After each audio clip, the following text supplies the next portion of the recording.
After a week of racing on the road course at Watkins Glen, the Area Truck Series heads to the Midwest and Brooklyn, Michigan into Michigan International Speedway for round 5 of the 2023 Area Truck Series season. Welcome back. Welcome to round number 5. I'm Kyle Hyatt, joined by Connor Horn. Connor, tonight we go racing on a 2-mile track. This place is bad fast in a truck, and I think about this track and this truck combination from all the way back when I used to race dirt to Daytona on the PS2. One of my favorite combinations, and we get to go trucking tonight.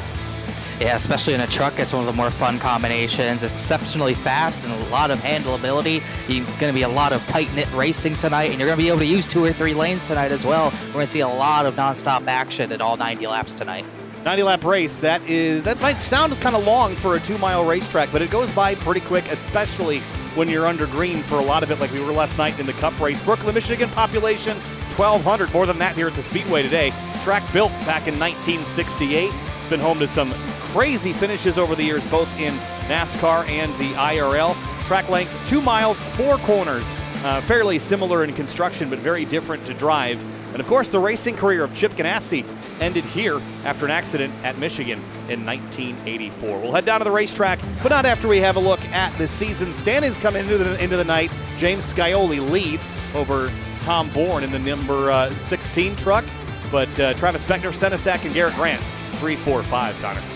And Beckner's had good runs all season long, but he's probably got the most momentum coming into tonight after his Cup win last night, second career Cup win at that, his first since the Era 500, which is hard to think about, but he's got the momentum tonight, and he's one to watch tonight. A number of drivers in the top 10 in points that are looking to have a strong run. Weishart 7th, Eric Grant 5th is great, and a Sogak, the Daytona winner, slipped back to 8th, but still looking good. How about Edward Shearer Jr., quietly in the top 10 so far? Yeah, Fazekas Motorsports and DWR having a pretty good fight there inside the top 10. A couple more DWR cars. Brad Slaughter Jr. down in 15th place. Carter Coop working over 20th place right now. Look down the rest of the order. Fastest in practice, though, is a driver for Miller Racing. 28th in the standings with only 70 points. That's Philip York in the number 97 as practice is underway and almost concluded here from Michigan International Speedway. And there's a look at that fastest driver here in practice. Not sure this matters a whole lot. Not sure qualifying matters all that much. We saw it not really hinder Jake Nichols last night in the Cup Series race. Only took him a little bit of time to get to the front and compete really at the front of the race for almost the entire race. Yeah, it's going to be a little bit, I would say, harder, maybe a little harder to gain track position tonight, but you're still going to be pretty packed up. Not going to be similar to the Cup race, not going to be too similar to the Cup race, but you're still going to see very close racing, and you're going to have to probably fight a little bit harder to get a pass on the top than we saw last night. Top lane was the place to be, a short run and long run. Tonight, it's going to be a little more tough to get to someone's right rear, and you might have to try your hardest to make that bottom line work. Mason Kane running second right now, and the number 31, Justin Michael, Blaine Harrison, Travis Beckner, the winner in last night's Cup race. He only led 9 laps. That was a pretty drama-filled race, Connor. There was a lot of frustration after that race, a lot of pushing and shoving, and drivers driving really hard at the beginning of a run and getting involved in something like that towards the end. How much of that, if any, will carry over to tonight, and how much of that will be new frustrations before we go short track racing next week? I don't know how much of the frustration will carry over. A lot of it was just caused by how hectic the racing in the next-gen car can be at big tracks like this. So I don't think guys who were in the race last night, like Beckner, Scioli, I don't think it will be the same level of intensity that it was, but you are still going to probably see a lot of daring moves, daring blocks, a lot of tight action that could lead to contact. It could get a bit hectic, and we could see frustration boil over again. I don't think it's going to be anything related to what we saw last night. There was a lot of it last night, even from my end. This racetrack is really fast, and you hear it on the onboard with Alan Elwood, not really lifting at all. Later in the run and you're in traffic, you might be fighting some aero push, you might have to lift, but on fresh tires, Connor, this is basically flat out. If you arc the corner just right, you have to carry speed here. If you back out of the throttle in a pack of cars, you mentioned how challenging it's going to be to make up ground, but it is going to be very easy to lose it. Oh yeah, it's one of those tracks sort of like Auto Club, same length, but also has the same characteristic. It's almost like a momentum-based racetrack. You really need to keep your momentum at all points. You have to be absolutely perfect, whether you're in cleaner or dirtier, whether you're 20th or 2nd. You have to be on the gas at the right time. If you have to lift out of a corner more than you usually need to, you're going to go backwards 2-3 positions before you even get to the start-finish line, let alone what you might lose when you get down into turn number 1. So it's something you have to pay attention to. You got to race the track before you race other drivers. Yeah, I wonder how hot this track is going to stay and how much we'll see tire fall off. We saw a fairly significant tire fall off the other night. I'd expect to see Something similar tonight, especially because you're leaning so much on those right front tires to carry speed around this racetrack throughout a run. We also saw a lot better fuel mileage than I was expecting last night as well, so we'll keep an eye on the pit strategy. Last night, drivers were able to, stop it, and I think the goal is for drivers to try to do the same tonight. We'll have to wait and see. Once again, the next-gen car is a bigger tank. It was mileage I was going to be getting is about 52, 53 laps. That's going to be a little bit tougher to do with about a few gallons less, and I think we're going to see a lot more on-throttle time tonight as well. But that being said, it's 90 laps, not 100 laps, so you only have to make it to 45. If you can make that number, you're going to be in for probably a good finish, but I think getting the 45 is going to be a lot harder tonight than it was getting to 50 last night. Yeah, and the fuel window is listed as 40 to 45 laps, but 45, that's in the draft, that's saving fuel. That's going to be probably a bit of a tall task. I'm certain we'll see drivers try it, especially those that are not out there leading the pack. Next week we go racing at North Wilkesboro. That's going to be a lot of fun. Darlington following that, then Martinsville, Atlanta, CTMP, IRP, Talladega, and that's when the playoffs will begin at Chicagoland, Phoenix, Vegas, Gateway, and Homestead, Miami. But really looking forward to North Wilkesboro next week. That should be a lot of fun as we get set for qualifying here tonight. Race fans, be sure to subscribe to the Area iRacing Twitch channel for only $5 a month. You can watch all area broadcasts commercial free. You can also use new Area iRacing emotes in the chat and earn double channel points as a subscriber that you can use to redeem for free merchandise at twitch.tv/Area iRacing. Qualifying underway. And again, I mentioned I don't think this is the most critical qualifying session on the season, Connor, but it will save you some effort if you start up front and can stay up front. But you only get one lap to do it right. Yeah, you only get one lap. I think a lot of drivers, once again, forgot that. It's hard to get that, hard to remember that because we've been switching back and forth the last few weeks, but yes, got to do your one and only lap. You got to be ready to probably run the top end 3 and 4 coming to your hot lap as Bradslaw Jr. is going to park it, didn't like his exit. Your pit exit is going to be pretty important, too, to get as much speed into 3 as possible. And like you're saying, qualifying probably won't be too important tonight. 3 races here in the Truck Series at Michigan, and all the winners have started 11th or worse. No front runners have won. Last year, it was Cody Cotrayer. He only led 4 laps. Scioli led 69 laps, but finished 21st. Very odd race last year, but looking probably for more of the same this year as Jacob Bell is going to take the green flag. Yeah, and that was a pretty wild race, if I recall, last season. Cody Cartwright getting the job done there in that one. It was physical. I think we'll expect some of that tonight, as we saw last night. A little bit of drivers leaning on each other, especially at the front. We saw lots of 3 and 4 wide. I think drivers are looking for things to get spread out just a little bit more tonight, Connor, and that will let them breathe for a minute. It was so tight quarters last night that I think there was some claustrophobia playing into the frustrations. But here comes Jacob Bell out of turn 4, and you'll start to see times trip up on the timing and scoring here as we complete laps. Hearn's about to complete his lap in front of Bell, but we'll see where the 77 goes. 40.061 puts him second, about 200 behind Cameron Hearn, who ran a 40.033. You should see a few times trickle over the screen after this. Garrett Grant a little bit off. Tom Bourne a 39.99.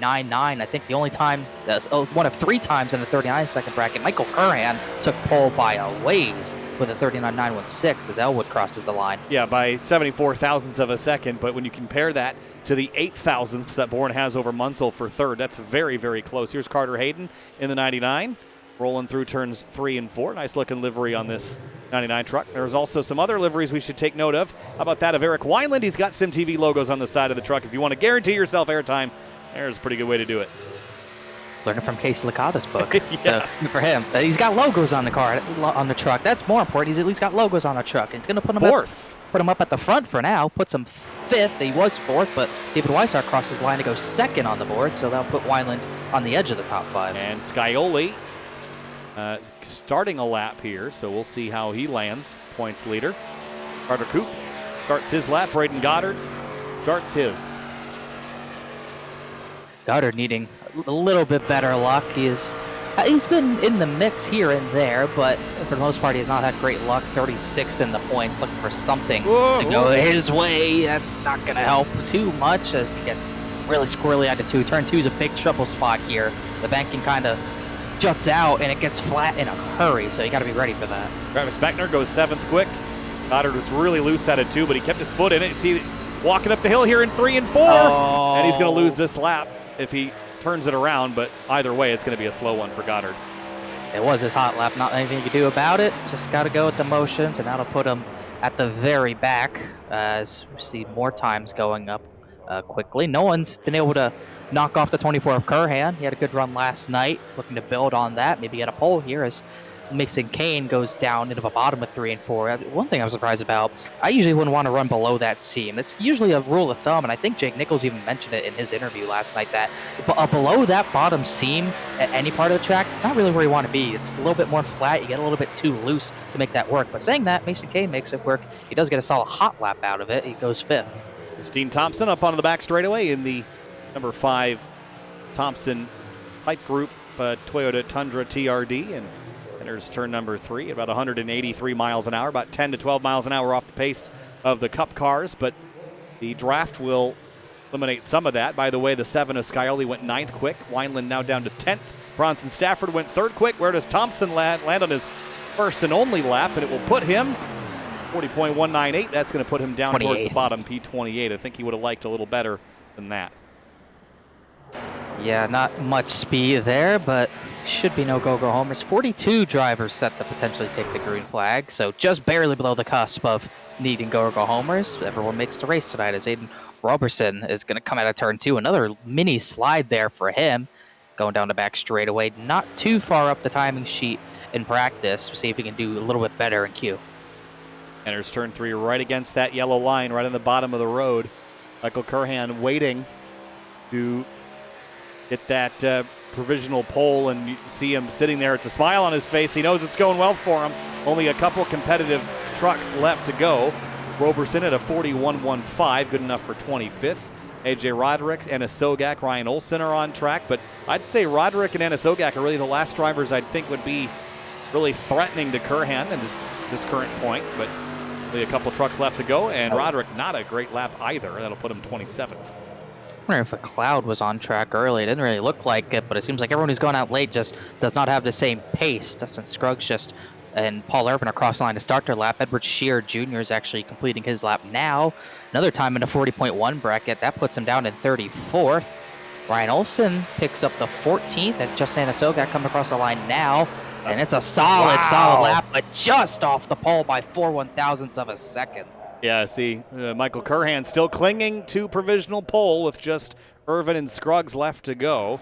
I suppose Danny Ware or Ricky Harden could go, but just keeping an eye on Kurhan in the bottom right of your screen. By 0.005 of a second, he's still your pole sitter.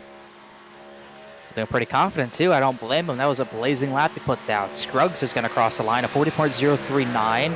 That's a solid lap right behind him. Is Swervin Irvin, a 40.004. That actually ties him with Eric Wineland, but I think Wineland's going to get the spot by default.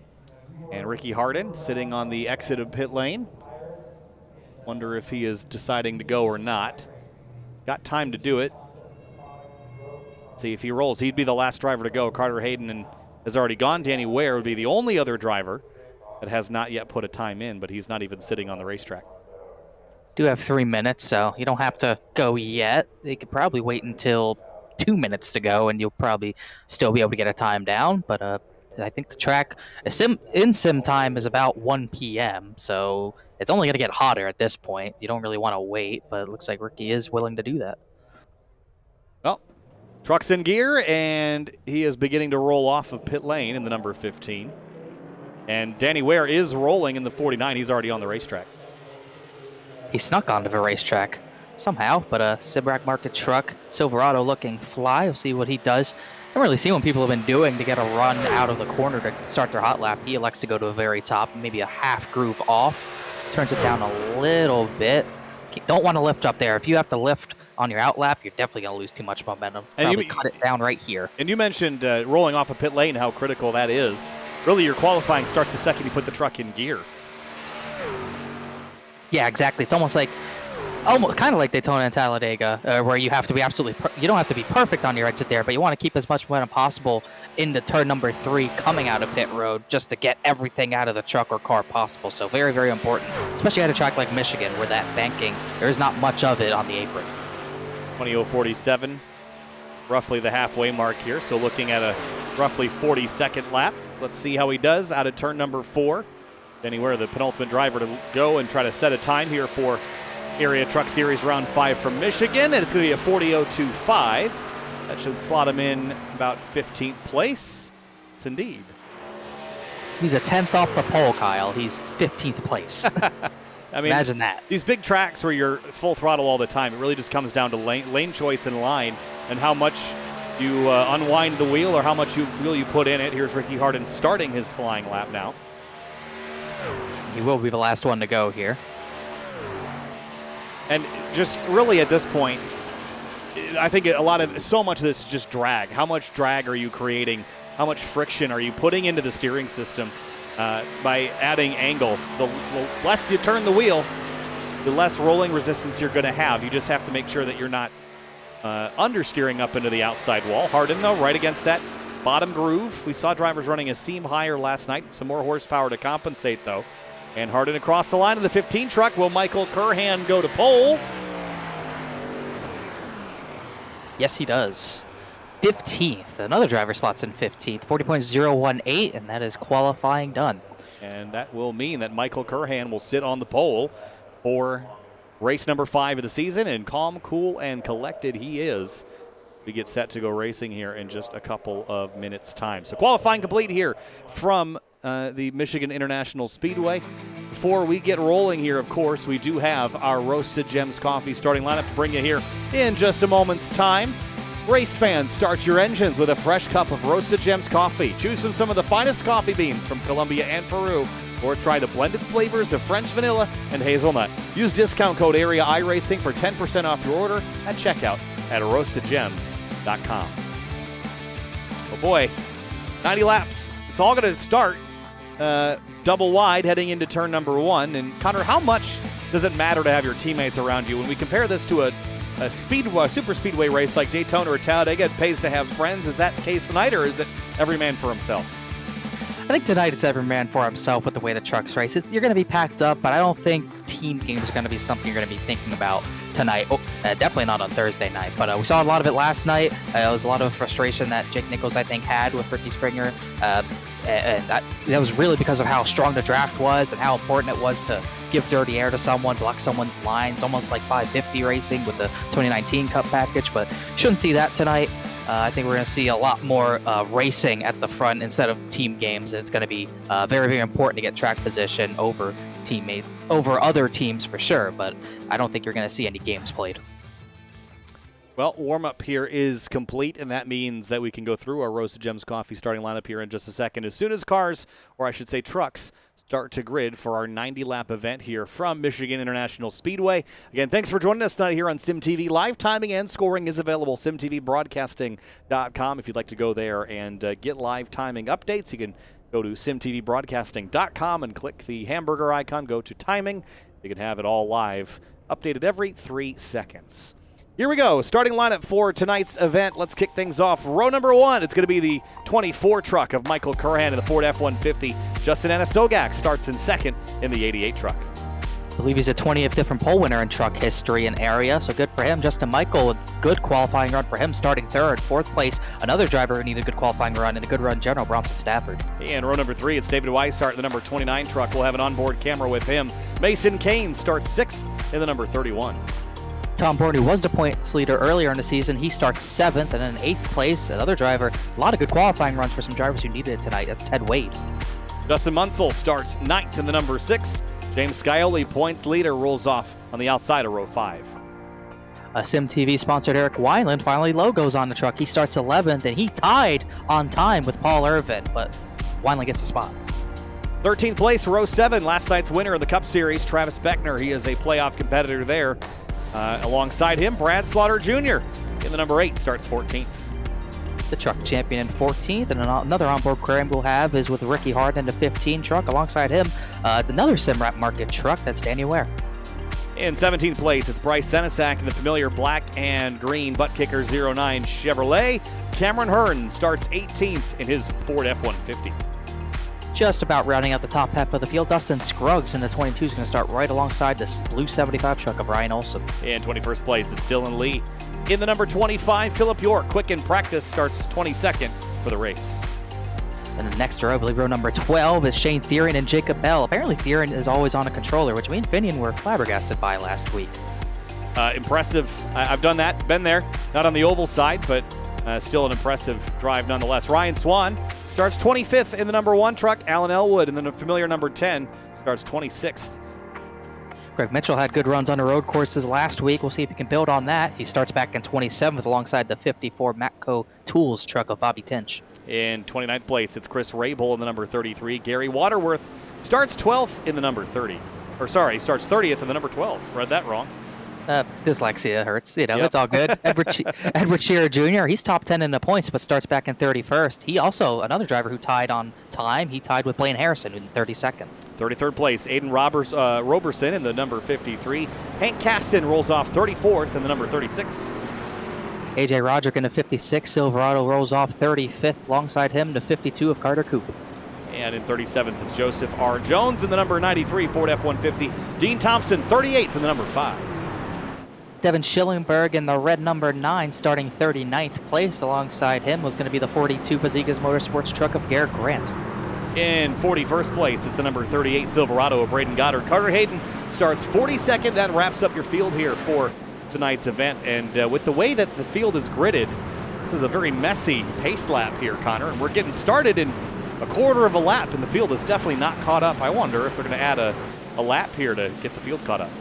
This happens all the time when you have like side-by-side on pit road instead of just being gridded up normally. This happens all the time, especially at like Pocono in Michigan. But I don't think we're going to get a cancellation. We're going green here, and I don't know if you're going to ask me, but I'm going to pick my winner right now. Yeah, go for it. Munsell.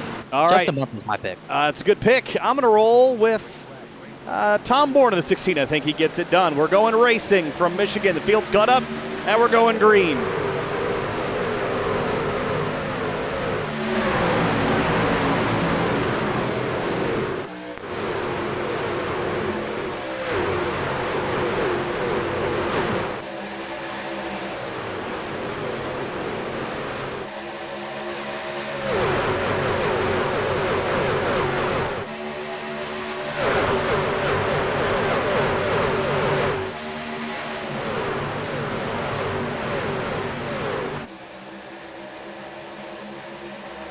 Whoa, spinner, turn 3. Bronson Stafford, that's going to be a mess out of turn number 4. And a huge pile up in the back of the field.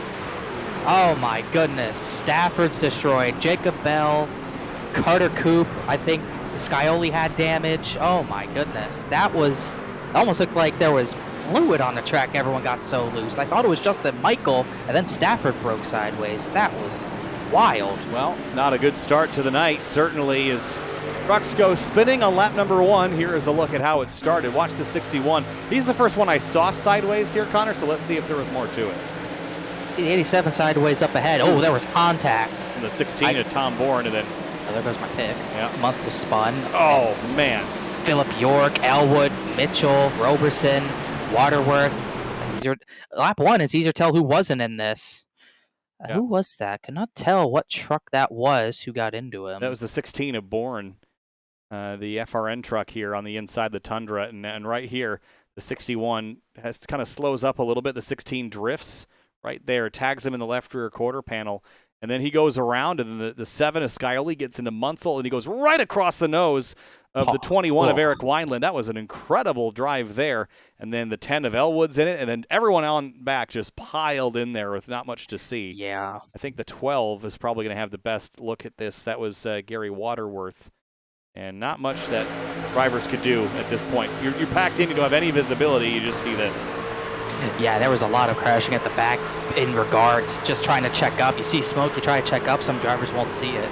We'll see what happened here. He's trying to check up here, he gets slowed down, and then he just gets piled into by, I believe, I couldn't see that, is 33. That's Chris Rabel who might have hit him, but there was Greg Mitchell's flying in there too. Yep. It looked like Roberson got in the back of Rabel, and that's what threw 3 or 4 trucks into the main pileup. AJ Roderick back there. You see Garrett Grant just come to a stop. Didn't want any part of that as the field sorted themselves out. Big pileup there, and the 21 of Eric Wineland did a great job missing that. And I think we should take a moment. We've got to stop. He missed it. Did he get damage into that? I thought he missed it. He's going to be able to continue, but he's definitely got some damage there. I wonder if he got some more after, because I thought he missed that initial contact, but maybe he did get caught up in it. Oh, he did hit pit lane, didn't he? I believe he the rear hit of that Stafford. truck. I believe he hit Stafford and not Rabel, but Yeah, you can see the damage on the right front. You mentioned that where that arrow catches on that right front, the hood. that's gonna hurt at a track like this. You can get away with it where we were probably a little bit at Watkins Glen even, but that's not going to be good for performance here. Nope. So big incident. Lap 1 for the area truck series here from Michigan Speedway, and car-to-car contact, and leading to a big crash. There are, well, P25 down to P42 hit pit lane, and there are 6 trucks that have spent more than a minute, 5 trucks that spent more than 30 seconds on top of that, and really only 3 that pit for just a minor moment. So. And Carter Hayden's already out of the race in the 99. He started last. He was not able to avoid. Jacob Bell's out of his truck. Bronson Stafford, the main part of that, pretty destroyed. Greg Mitchell out of a truck. Roderick as well. Very early to take a lot of trucks out, but most of the front runners did a really good job getting around that. Like, trying to see, for example, I think Mason Kane and Ted Wade went way high to avoid it. They did a great job. They lived to see another lap. David Weishart up to second place on that opening lap, from 5th up to 2nd. The rest of the field gets bunched up to go racing once more. I should also note Dean Thompson, who I think managed to avoid most of the calamity, went from 38th to 28th without really doing much. So I'll take that. Oh, I'll take that all day. Is you keep a clean truck after something like that, you deserve to get some spots out of it. They actually did get into Carter Coop a little bit, but the truck has survived. And other drivers that hit pit lane. Where's Travis Beckner at? I didn't get it. Oh, he's up in 11th, so he is all good. Winner from last night in the Cup Series race. As we come back to the green flag, lap number 5. Quick yellows here. That's the one benefit of this racetrack, relatively new. Green flag back in the air once more, and a good launch by the 24 Curhan. He's off and away. Already seeing some. Oh, I thought it was going to be 3 wide under the 31 of Mason Kane, but Slaughter had the lane to get down there. As this is going to be, I think that was a little bit of a wake-up call. Knowing on cold tires, you're going to be pretty squirrely in 3 and 4 especially, so I think Jarvis is going to be looking out for that this time. Whoa, a little bit of weaving and wobbling on the back straightaway. Just like Daytona and Talladega, a lot of the crashes we've seen here at Michigan, whether it's open wheel or in stock cars, happen on the straightaways as everyone's trying to reposition themselves. Justin Michael on the outside, or on the inside rather, he wanted a piece of Michael Curran, and I think he's going to get the lead away. He's going to maybe be clear. He's definitely going to lead the lap. I don't think he's going to get clear. A little bit of push from David Weishart. It's going to come on the top lane. Hard to clear someone when they got the pusher like that, but Michael, he can keep his foot in it. He has a chance, but the outside's just a little bit stronger in 1 and 2. Brad Slaughter Jr., 14th, now up into 4th in about a lap and a half worth of actual racing. That's a really impressive climb. Side by side for the lead still as they enter turn 3. 87 on the bottom, 29 and 24 on the top side. Fazekas and DWR. Is where you got to be a little bit careful on new tires. Everyone's going to be trying to pack race a little bit, be side by side. It's very easy once you're side by side in a corner to get sideways and wash up into a driver in front of you or on your outside, so you got to be aware of that. Just getting into the rhythm. That was key last night. We didn't have our first yellow until I think it was, 29 or 39 laps in. Long green flag run. And still door-to-door for the top spot, and Weishart's kind of packed in on the high side. No, not really anywhere for him to go. He's going to gladly push a 24 by Curhan back to the lead, all clear, as the 87 just does not have anything down there. Now jumping to the inside, Brad Slaughter Jr. up to 4th, but not much of a push coming. Just trying to, I think, clear the 2x2 madness behind him. And Ricky Harden from 15th up to 5th. And a Sogax in that upper groove. Mason Kane, Bryce Senesac, Cameron Hearn, all in this grouping.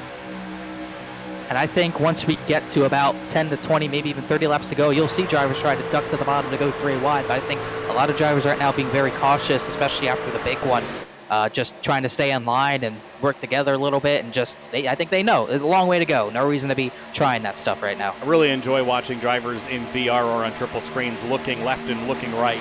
Completely immersed in the sim racing world and battling for position here. In the virtual iRacing platform, it is a blast to watch. Curhan clears the front 2, but just for a moment, Michael swings back to the inside and took a swipe at him there, maybe trying to get a side draft off the quarter panel.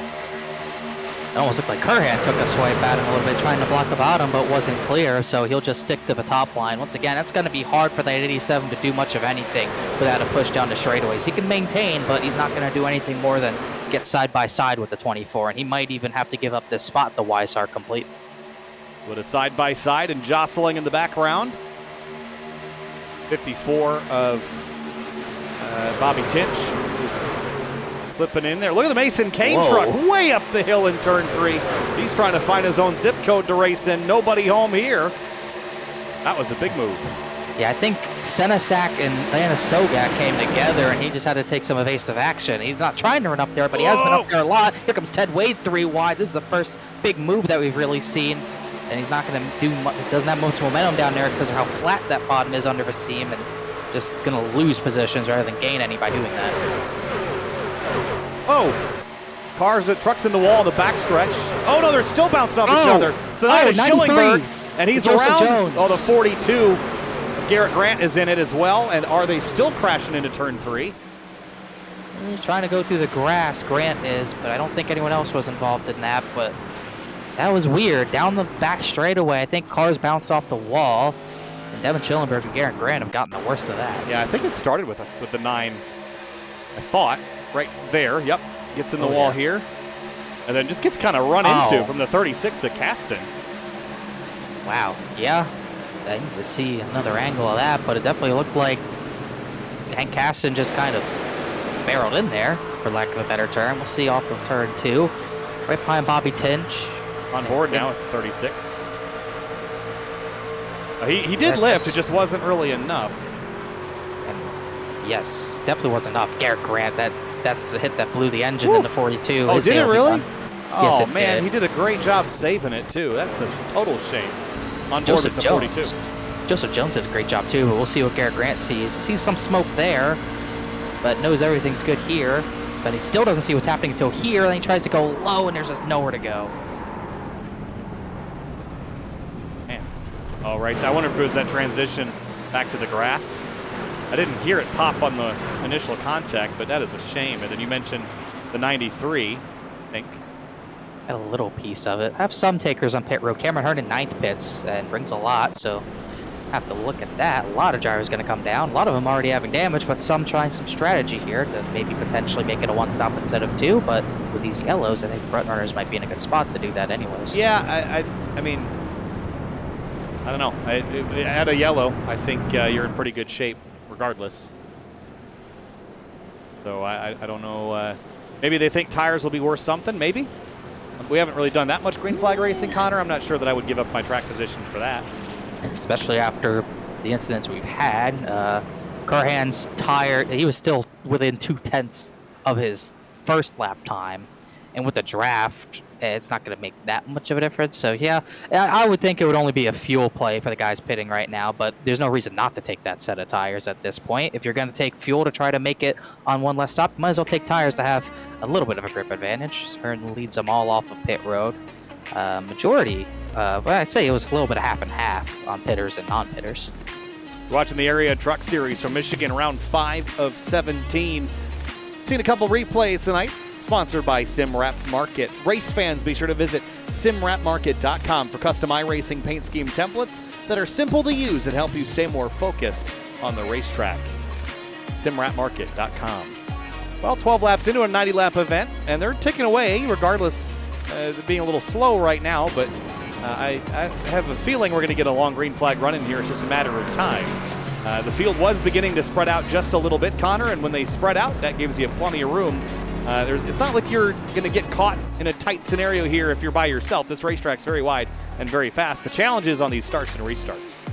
Yeah, it's definitely going to be about sorting yourselves out on the starts and restarts. It looks like we're getting sorted out. We're 2x2, but that was pretty calm for Michigan standards. But I think we had some stack-ups happening. Obviously, had drivers getting over the wall, and those are just kind of racing deals that happen from time to time. So we'll see if they can get sorted out again. But yeah, it's almost looking like this could play into a lot what we saw in a few of the early races in Season 3, where we'd see early yellows, a middle run that went long, and sometimes it would go long to the end, and sometimes we'd have yellows at the end. But it's looking like a potential race like that. It's been the opposite for most of the races this season, but could see a different story this week. Well, while we finish pacing, I have some personal news. Connor, you know about this already, but announced today that I will be announcing the Toyota GR Cup for 4 rounds in 2023, starting next weekend at Circuit of the Americas, then following up at Virginia International Raceway, Sebring International Raceway, and Indianapolis Motor Speedway. The race is on Sunday for those events. Will be live broadcast on CBS Sports. Really excited to be a part of that. Being part of the SRO Motorsports group for a couple of years, and they tapped me in for a couple rounds for the TV side of things for a series that uses a chassis that I am well subscribed to, Connor, that GR86, GT86 platform. I'm in, and now I guess I actually am in. Literally, yeah. That's awesome stuff. Can't wait to watch and can't wait to hear that voice. And I think if you want to get prepared, you need to announce some iRacing GR86 Cups. Yeah. There's an official series. Yeah, Gotta practice. We've done some GR86 racing in the WDCR SCCA region, but here tonight, the Area Truck Series back underway from Michigan.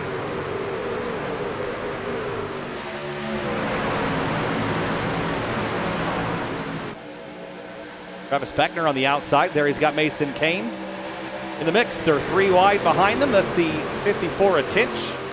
Right in the middle of the 75, and some slipping and sliding down to turn 2. And battle for the lead. Weishart dove to the bottom. I think there's more drivers bouncing off the wall back there, but they keep it straight for now. Weishart dove to the bottom. Kurhan wanted to wash up to the top, and Weishart's going to take advantage and get the lead away. He took advantage of not as so great of a restart from Justin Michael, and Kurhan definitely picked the wrong lane out of 2. He might lose second. Kurhan in the 24. 1 pole by 5/1000ths of a second. I'm sure he'd like to get back up front, but nowhere to go. He's boxed in right now as they enter turn 1, door to door to door. Some 3 wide behind them. The Mason Kane truck working over Bryce Senesac for 7th. It's one of the most annoying things about Michigan in any car or truck. When you're boxed in on the top, you're helpless. You can't do anything but just stay as close to the outside wall as possible. You can't go low because you'll get freight train. You can't go, oh wow, car in the wall, truck in the wall. Who was that? Ryan Olson in the 75. Didn't look like he got too much damage. I think he just missed the corner, but he should be all good to continue just out of a pack. And draft is still pretty important in a truck here, but you can still catch up without it. Edward Sherrod Jr., the number 51. Try to jump on board with him. That internet not working out very well for him. And Justin Michael to the lead, but just over Weishart. And it's Kurhan, Slaughter, Ricky Harden. A lot of blinking going on there mid-pack, Connor, and that always makes you nervous when you're this close together. It's probably one of the worst tracks like Daytona and Talladega for someone to be blinking this badly. That's Edward Sherrod Jr. He's been doing it very badly. And it's got to be that's so distracting when there's someone right in front of you doing that. It's also distracting if they're in your mirror because they're just taking up space, blinking back and forth. You don't know if they're going to dive under you or to your outside. Justin Michael almost got spun from the lead, insanely close to a big wreck, and they're crashing. Beckner's around, and this is going to take out a number more drivers. Senesac, that 66. Oh, wow. The 66 goes flying. Oh, and they're still wrecking on the bottom. Wow, wow, wow. Another big one tonight. And I was trying to get the trucks that were turned around, but they just drop down the order so fast in the packs, it gets hard to follow them down. And this started an interesting way. Let's go back a little further. And you mentioned the race leader here. I'm throwing a block there on the 29. Watch right on far left of your screen, right there. Then it starts to stack up. Beckner into the back of the 8, gets hit from Mason Kane, and then into the 09, and then they collectively go back up the track. And 66 is in it, the biggest. And Sogak, Blaine Harrison, Beckner, Senesac. And then there was more stack-up crashes avoiding the wreck. I think that was Philip York. Not sure if he got help, but you see some things happen. Here's Blaine Harrison. He just goes to the top, but, you know, on the bottom, what goes down must come up before it comes up and goes down. And he just could not get through in time, and then somehow just gets flung into the air. That's probably 5 weeks in a row we've seen a truck in the air. Yep, and there's those stack-ups. See Alan Elwood there on the bottom, and then one truck sailing through there. Whoa. Who was that? Was that the 36 again? I think it was. That was Hank Caston. Wow. I don't know. Now that's... There, you know, you get leeway on some of those, yeah, but this is not bad. one of those. Nope. That is unacceptable. Hank, what are you doing, my bud? I don't know. Philip, Oh. Yeah, then look at this. I mean, out of the pack completely. And where are we going here? I'm sorry, Yeah. but where are we going? I remember when Jennifer Jo Cobb did that to Parker Klickerman. That was Yep. near the exact same thing as we're seeing more drivers pit. Well, he Not did get an everyone. EOL for that, but quite frankly, that should be a wake-up call, I think. Yeah, that would be a call to a virtual area hauler, I would think. I would think so. We had some leaders pit that time too. Kurhan pit, Yep, most Kurhan notably. did pit, And- so did Justin Michael and David Weishart. Now everyone's kind of off strategy, so it's going to get real fun to follow. But the top 6 pit on that most recent yellow. Braden Goddard stayed out. I believe he has not yet pit. Good race off pit road. I think Michael got it, and he's probably going to use this yellow to breathe. Just go through the motions and breathe a little bit. He was almost the big one himself. That was an insanely great save off the bumper of Weishart. And that's something that's a little surprising, but I've seen it happen before. The Chuck bumpers just don't line up that well. You can lift someone's rear end up, and that's almost what happened to V87. Yeah, pushing is hard, especially here. I think one thing that doesn't help is the camber on the straightaways. If you go to Daytona or Talladega, you can push okay, but it's because the back straightaway in particular is pretty flat. But you add the camber to the mix, and then you start leaning on bumpers. What the car's going to want to do is hook left, and we saw that there with the 87. So good catch. Certainly kept it from being a crash that started at P1 versus P5, but the ensuing stack up is what caused that collision there. Yeah, that was a definitely could have been worse for sure. And if the leader goes around, it gets worse. And it was already big as it was, but like that could have taken out the other half of trucks that weren't in the first crash. And luckily, you were able to get away with that. One thing I want to note is how quick your luck can change. Remember James Skylerly dominant last week, won all the races. Last night he was the first caution out of the race early.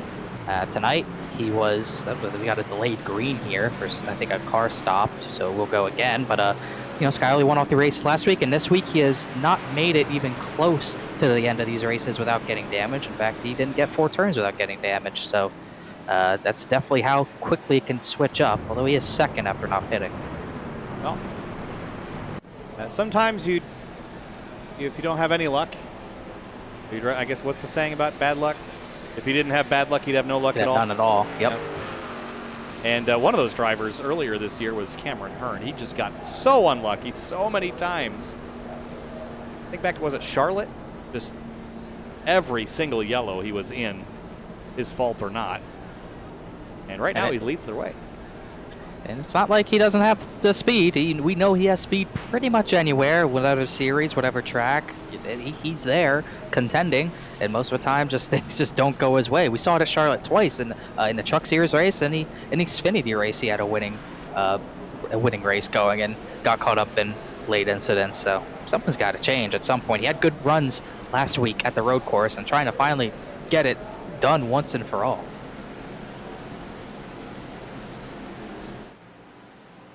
Well, got another lap here under yellow. Race fans, be sure to check out rickshotsauce.com for some of the best hot sauces made locally in South Florida. Try the Loxahatchee Classic, Golden Garlic, Palm Beach Pineapple, or South Beach Heat. Follow the Rick's Hot Sauce Rookie of the Year battle in the Area Cup Series and see which driver will take home the $100 prize as the highest finishing rookie in the point standings. Man, that Palm Beach Pineapple, I would not be mad if they wanted to send that my way. Do a little testing and trialing. Right. To make sure it's good, right? Are you trying to get free stuff? Is this what this is? Yeah. I mean, all right. Well, as long as you're upfront about it, I agree. I'll take some. I'll take some Palm Beach Pineapple hot sauce. I'll take the South Beach Heat. It's on the trucks. It's on Skyler's truck all the time. I might as well be the first one I try. Yeah, I'm a big sweet spicy fan. I'm not necessarily like all in on super spicy stuff in general, but give me a little bit of sweet with my spicy, and I'm all for it. Mango habanero, that kind of stuff. Yeah. Well, with the hot sauce, it's not all about the heat. It's got to taste good. And I'm sure Rick's Hot Sauce, that I haven't tried it yet, but I can only imagine it combines taste and spice, and it's probably just the right ratio. But I need to try it first. Not a Coca-Cola ad, but I do need to try it. You can, nice. You can send an email to simtvbroadcasting.com or at gmail.com, and I'll hit you up. All right. I'll think about that. Here we go. Pace car tonight. He's going to pull off, make the left-hand turn onto pit lane. And it's time to get back racing from Michigan International Speedway, round number 5 of the Area Truck Series. A handful of yellows so far. Let's get some green flag laps under our belts. Here we go.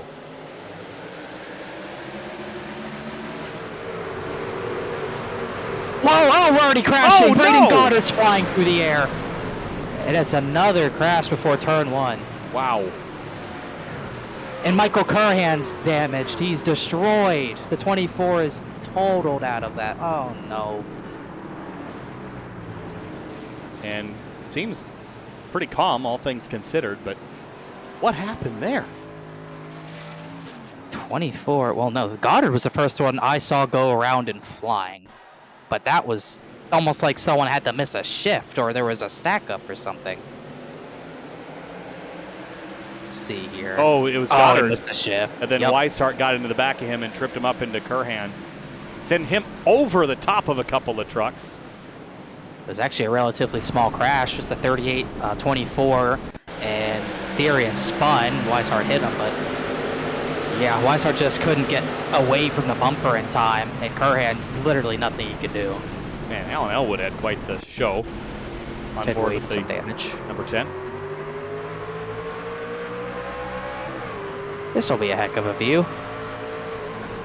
Whoa! Whoa, he went under him, and then he had to avoid the 38. Ted Wade got some damage, but wow, Yep. that was wild.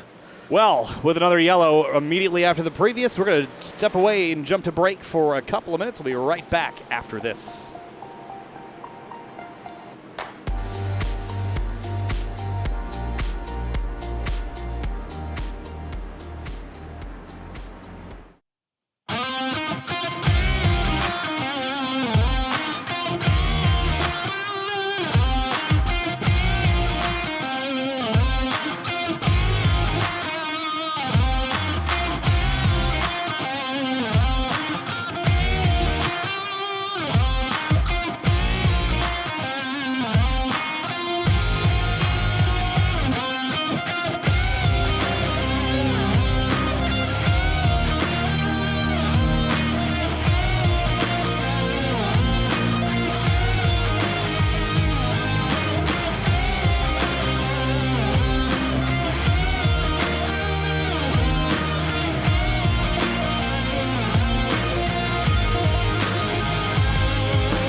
Back live from Brooklyn, Michigan in the Area Truck Series. It has been a demolition derby so far in 24 laps, about 4 yellow flags, and most recently a missed on a restart, piled up a couple of trucks, and we're down into, Connor, as you put it, double-digit off track after 42 took the green. There are a lot of trucks in pit lane with damage and less that are ready to get re-racked and restacked and go back racing.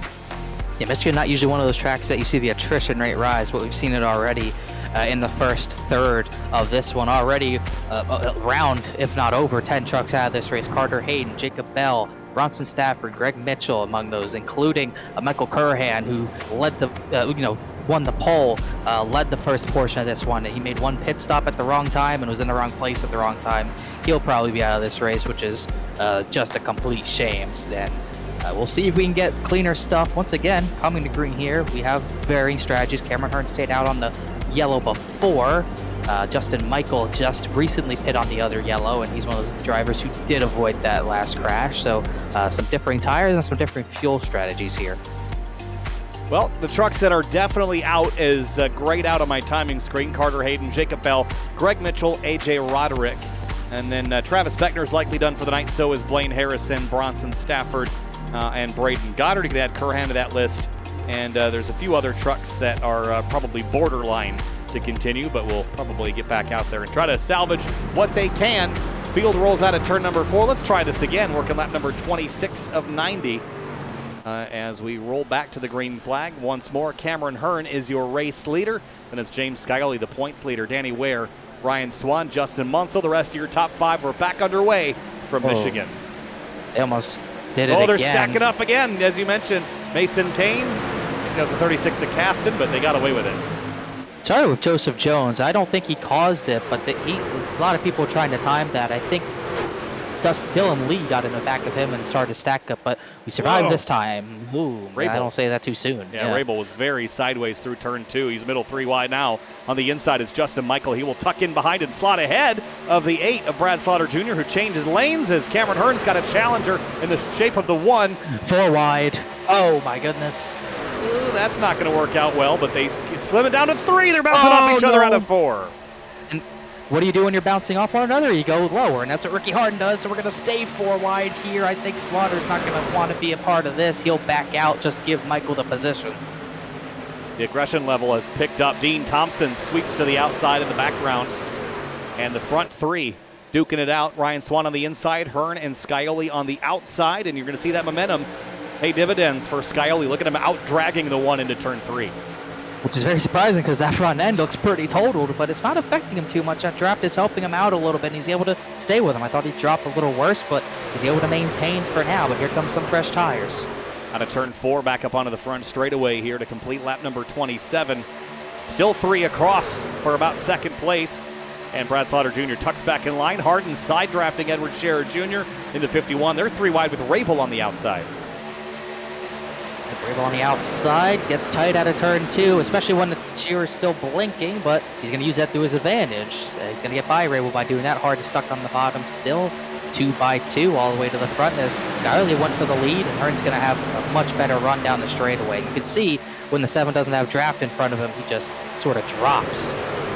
2 by 2, Noah's Ark into 3, and the same out of turn 4 for third place now. Hearn leads Scioli after an aggressive side draft. Then Swan, Michael, Slaughter Jr., Danny Ware, the rest of your top 6. Into turn 1 they head in a pack. Scioli dives at the bottom, goes below that seam, not something you usually see, but he's able to make it work on somewhat fresh tires, but cannot clear the 4 truck. And being side by side, look at the run that Ryan Swan's going to have, and he's going to look 3 wide. To the bottom, 3 wide for the lead. Ryan Swan, he's going to have to drive it in here deep if he wants it. He did drive it in deep. Oh, it's going to slide across the nose of Scioli. Scioli over under, Swan to the top side now. Oh, and Hearn. Oh, there's a crash at the very back as well. They didn't crash at the front somehow, but it looked like Gary Waterworth destroyed somehow, but we stay green, no caution for it. Bookmarked it to look back at a little bit later. Working lap number 30 now as Justin Michael takes the lead away as those 3, the 7, the 1, and the, who else was that? The 4 were all involved in that scrap out of turn 4. The 87 slid through the 54s. Oh! Bobby Tinch back across the racetrack. Cautions out this time. Ooh, he's going to keep it off the inside wall. Has some right side damage. Another one down to back straightaway. It looked like that might have been 3 wide gone wrong. Dean Thompson and then the 22. Yeah, I think he squeezed. I was looking away. Did he squeeze the 22 up there? It looked like Scruggs didn't really go to the wall. Yeah. There's a lane off the wall. Yeah. And then Tinch just came across trying to collect it. Yeah, I mean, this is one of those scenarios where the racetrack is a lot wider than the 3 trucks that were side by side. But I think maybe Thompson could have left a little more space. But Scruggs, again, didn't take it to the wall there either. That was almost what I would call wreck insurance. You got a guy probably not as close to the wall as he could be, but you also got 2 guys on the bottom with 3 wide as close as they can be, and the guy in the very bottom not giving room. As we'll go back to the replay of what I saw in turn 3. It looked like Tom Bourne, Eric Wineland, and Waterworth came together, and that is a huge hit for both those trucks. As that happened, as we were watching up front, this all happened at the back. See if Wineland come down. Yeah. Bourne's off the bottom a little bit. They kind of came together. Yeah, and Waterworth and his bystander. I'd lean to Wineland in this one a little bit because again, you see the seam. He keeps coming down, down, down. But you're right. The 16 had his line established. That's why I'm leaning on the 21 for this. But either way, I think the 12 got the short end of the stick in this one. He definitely did. He had nothing really to do with it, and he gets the absolute worst of it. He kind of saved Wineland from worse damage, though that 21 will still be pretty totaled as we have more pit stops. Some of the front runners come down, some don't. Ryan Swan came down. I believe the 4 of Cameron Hearn came down. Scioli, Justin Michael, Brad Slaughter, they do not. See the 49 Danny Ware. There's the 4 truck. So staying on the racetrack is the 87 of Justin Michael, Brad Slaughter Jr., James Scioli, Ricky Harden, Joseph R. Jones, and the free pass recipient is Shane Shane Therian. Therian in the 83. Nice looking Rat Market truck this week. Purple and kind of a purple and pink, I suppose. Yeah. Looking sporty, albeit a little bit damaged, but compared to what a lot of drivers have dealt with, I think that truck will be able to still get to the front. He's 29th. After that, he'll come down to pit road. He's not too many other drivers who are running and are laps down. Aiden Roberson, Waterworth is 2 down, but he's likely done. And I think that's honestly, I think that's pretty much it. Yeah, race control ruled racing incident on that incident on the back straightaway, which I have to agree with. You can't really place any blame. I heard a crunch into turn 3. We crashed under. Yeah, There's a crash. There is a crash. Oh my What in goodness. the world? The 53 of Roberson, I think, is the one stopped. This has happened a handful of times this season, and I'm just trying to understand. Oh, you know what? That's a hardware failure. Yeah, Yep, his wheel disconnected. all right. I can't blame him for that. Right here, No. watch the steering wheel, and bam. Oh, And then Ryan the one of Swan, oh, he got into him. And I was about ready to tear someone a new one for running into each other under yellow at 50 miles an hour, but sometimes the cat unplugs the wheel and you're stuck. So I've been there. It had to happen before once in a league race. Me, Jeremy Miller, Brian Chambliss, we were all in our line and we were getting away from the field. We were controlling the field in cup cars, and all of a sudden my wheel turns off.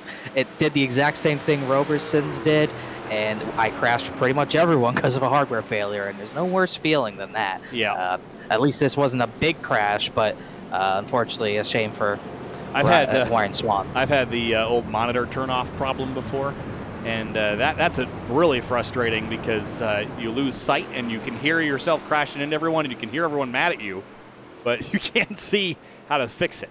There's no way to stop it. You just end up crashing into something.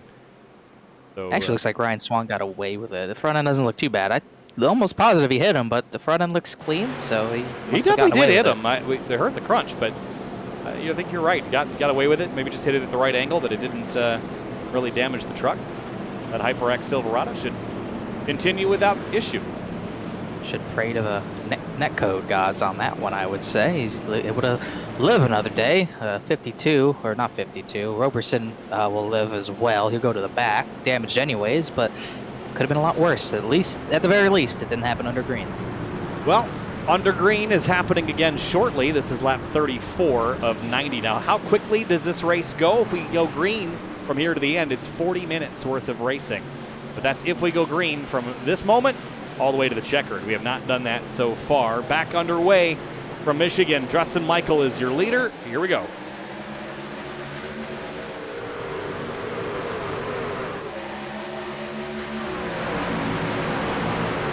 Got pretty wild up front on the previous restart, and I think we're going to see something similar because they stretched out so much. They're bound to accordion back together as they're 3 wide deeper in the field. Yeah, 3 wide deeper in the field. A lot of the guys who pit last time by are much deeper in the field. This time, Ryan Swan, he was all the way back. I think he restarted 15th, and Cameron Hearns on the bottom with 3 wide, trying to make up positions on Olsen and Danny Ware. Brad Slaughter Jr. went to the bottom, and he wants the lead away from Justin Michael. Pushes up the racetrack just a touch, but it's going to be a drag race to the stripe. I think Michael's going to win this battle, at least for this the lap. wall. Dean Thompson in the wall. They kept it straight, but I think he had contact with maybe Chris Rabel as they're fanning out to try to avoid him. High quarters. Thompson, you see him there in the 5 truck right there in the blue and black on the high side.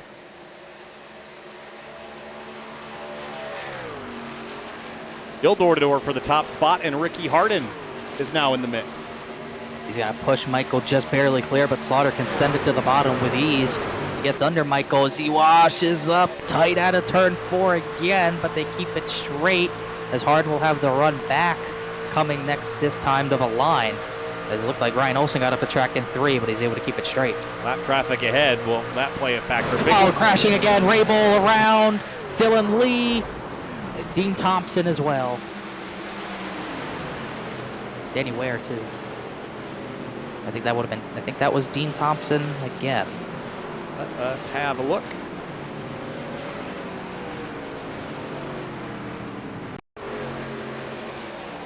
Four and the 1 are down on the bottom. Someone said the harsh words for Dean Thompson. That's why I say that. Right there. Yep.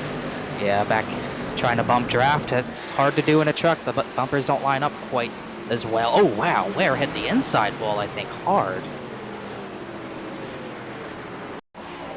This is one of those scenarios. Dean's a real-world driver in the Craftsman Truck Series, and I think this is one of those scenarios where the reality probably doesn't translate very well to the sim. I don't think that would have been anything close to a wreck in the real world. Probably not. I think you can bump better than that in real life, but obviously I wouldn't know. Only he knows, and yep. I think he knows that it would work. But iRacing, it just sometimes it works, sometimes it doesn't. It's almost like the bumpers on these trucks are bipolar. You can get away with it sometimes you can't. It really depends on the driver and the truck manufacturer for some reason. With that, we've had a handful of yellow flags thus far. I think next on our docket, we'll probably take another break here in just a moment before we go back racing once more. And I think first up, we'll step away for a couple of moments. And I'm headed to VIR in June for my first time there. And here is... looks like, well, there's one driver peeling off in the background there, 4-1. Brad Slaughter, Skyly, yeah, a couple of them. But we'll step away. I'm headed to VIR for the first time in June. Here's Luke McGrew on Virginia International Raceway.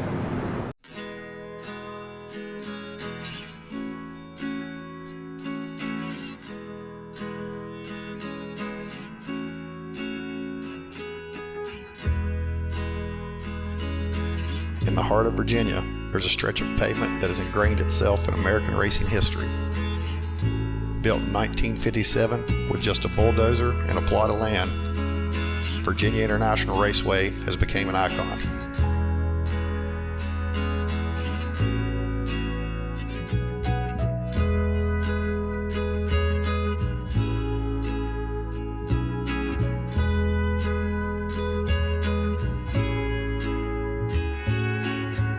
Over the years since its reopening in 2000, it has hosted IMSA, the American Le Mans Series, NASCAR, SCCA, and Champ Car races.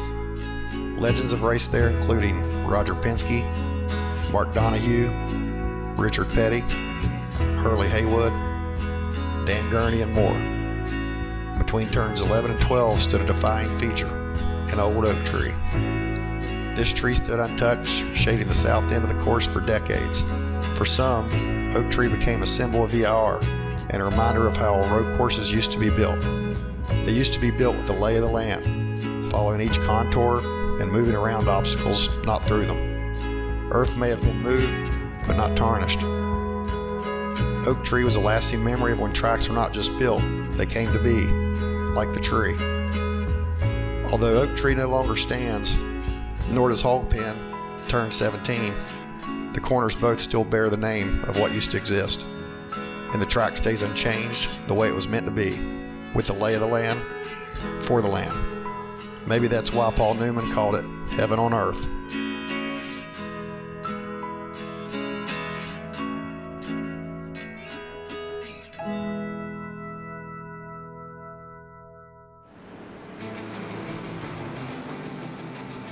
Well, plenty of drama for a Tuesday night truck race. It is the Area Truck Series, round number 5 from Michigan International Speedway. Welcome back to Sim TV. I'm Kyle Heyer, joined by Connor Hornigan. If you'd like to watch live timing and scoring, that is available at simtvbroadcasting.com. You can get the gaps and lap times and pit stop information, car number and driver name, and all the other things that are useful and informative to follow along from home in an alternative tab. You can also go to twitch.tv/area iRacing to watch the stream, or right here on youtube.com/SimTV Broadcasting. Coming back to the green flag A bunch of yellow flags slowing the progress of this one, Connor, but we're about closing in on halfway here. And again, the potential for this race to go by quickly certainly exists, but you got to get going with green flag racing for it to tick away quickly. Yeah, I think after the first yellow, we were getting a little bit of the rhythm, and then it kind of died down, and now we're kind of back to square one still, trying to figure out if we can actually do this here. Just got to get some laps under our belt here. Here we go, lap 40 of 90. Underway once more from Michigan International Speedway. Justin Michael takes him back to the lead.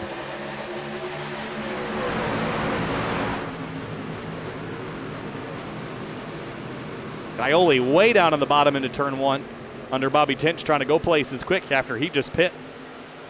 We'll see how much of a difference his tires make. Again, we haven't had much green running, but he's going to try to make it work on those new tires, get some positions. Looks 3 wide under Tom Bourne and Ted Wade, who get close to one another. Meanwhile, at the front, Justin Michael gets passed by Edward Shearer Jr. He's kind of been the blinking bandit tonight, but he gets to the front.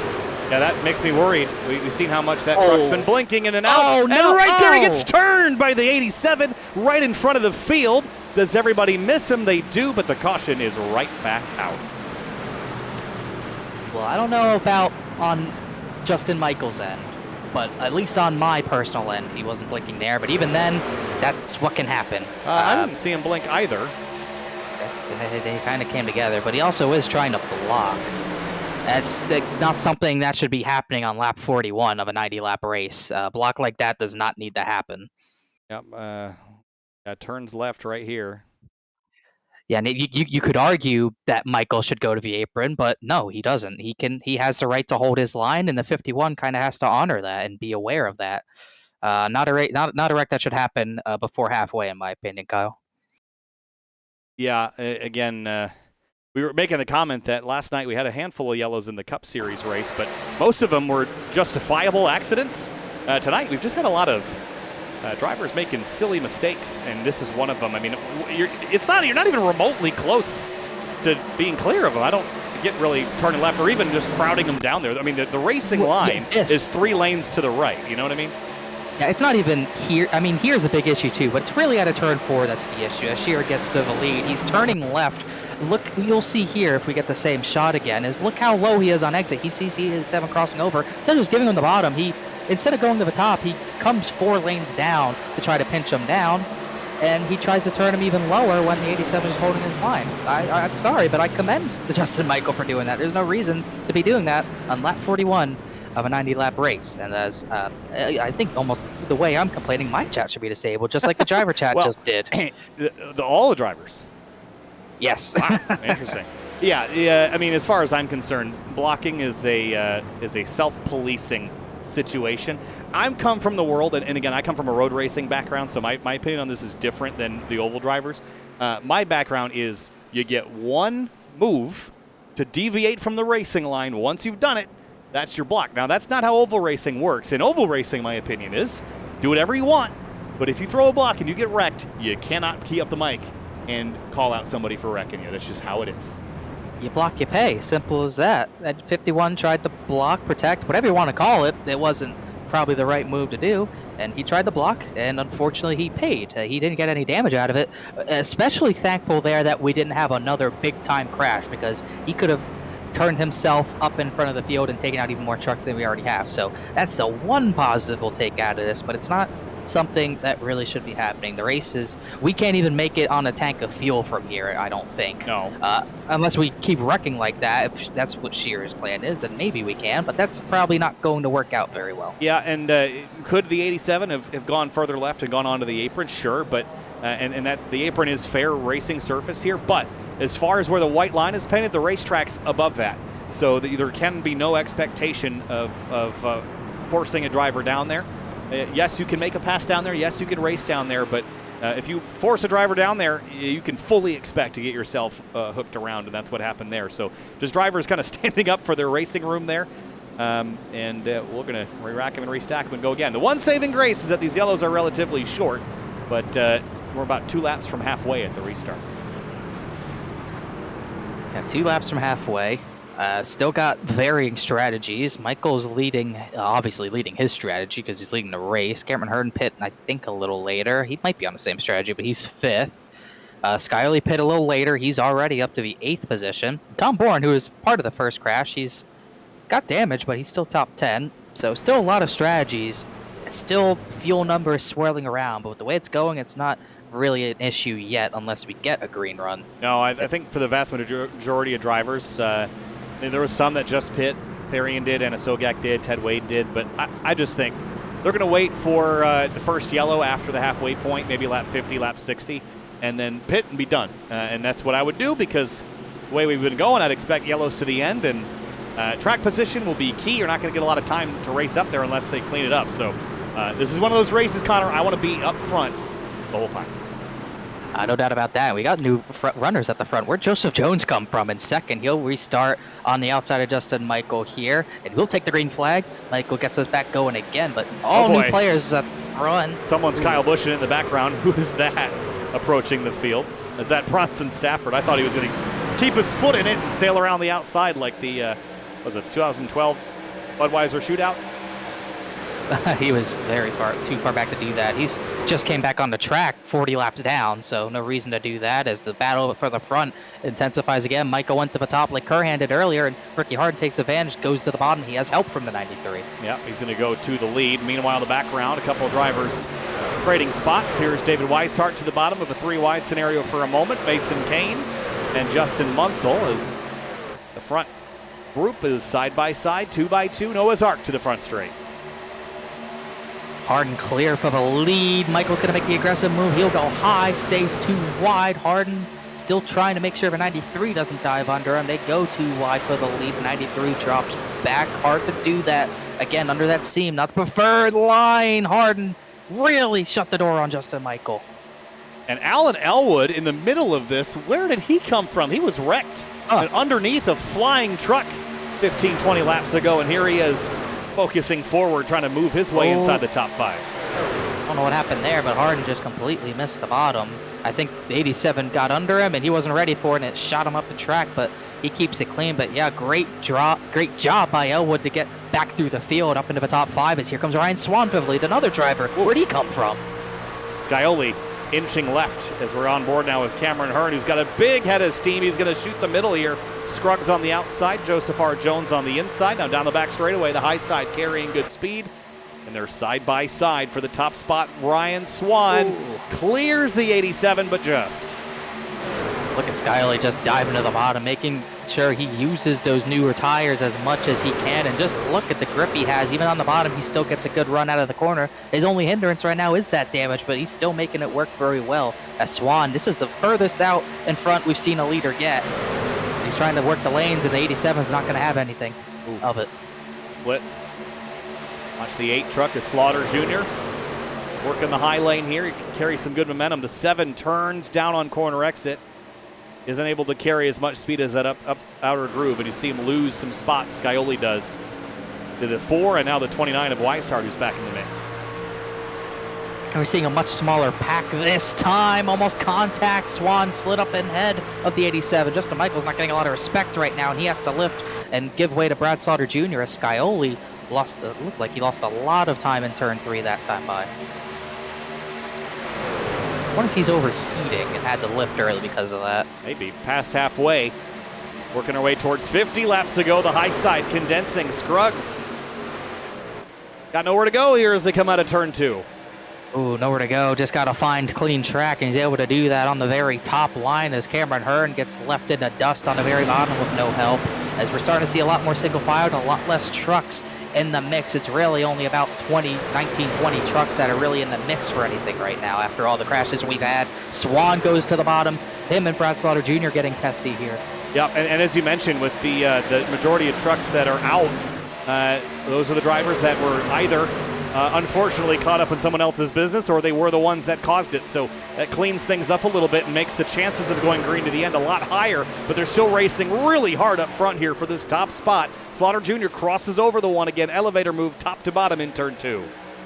Michael has a run. Does he want to go 3 wide with it? I don't think he will. He'll just push the 1 truck as there's still 3 wide back there with Hearn Harden and Paul Irvin, David Weishart. We haven't talked about the 29 truck at all tonight, but he's been silently up there all night long. He's still side by side with Hearn.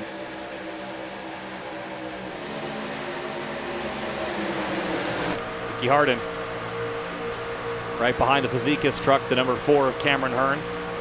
Getting drafting lines set up almost like Daytona. Look how deep Cameron Hearn drove there into turn 1. The 15 couldn't follow him in the arrow shadow that he was leaving, but Cameron making good progress on the inside. But that upper groove again, that's where I want to be down the backstretch.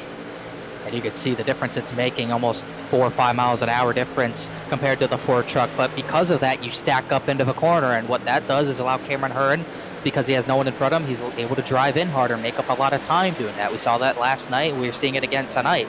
And it especially helps when you can do that, be at the front of the line, also have help behind you. He had Pollard behind him, but he wants to get ducked back to the top as they're still side by side for his lead spot. Yeah, 2x2 again. A very nice even rows this time. The 29 has elected to go to the bottom. The 22 and 93 are losing their touch on the front. 93 in particular. Whoa, that was a big slide there from the 4 to the bottom. 3 across for second. That was all because Ryan Swan had a big moment in turn 1. He slid the right rear and lost a bunch of momentum. That's what we're talking about. Momentum racing. If you don't have it, you're going to go backwards. And he's going to go from battling for the lead to barely inside the top 10. Oh, watch the 4 slip up here. Whoa, big slide. Who was that? Scruggs almost directed. That was a great save. But look at this 3x3 action. Everyone, now they're using the whole way to the track. A minute ago, they were all fighting for the bottom inside lane. Now 3 across down into turn 1. And Paul Irvin, we have not talked about him a lot tonight. He's had a very quiet evening, but has been as low as 33rd place in this race, and now he's as high as he's been running all night long. Yeah, really good stuff for the 3. He needs a little bit of a better run right now as we get by some lap traffic, as I'm still looking at this 4 truck. Cameron Hearn is making inroads on fresher tires. He easily glides by Justin Michael, and now it's only him and Brad Slaughter Jr., but he washes up out of 4. This is the farthest out we've seen a leader get. Yeah, as far as the tire situation goes, Brad Slaughter Jr. actually has fresher tires than Hearn.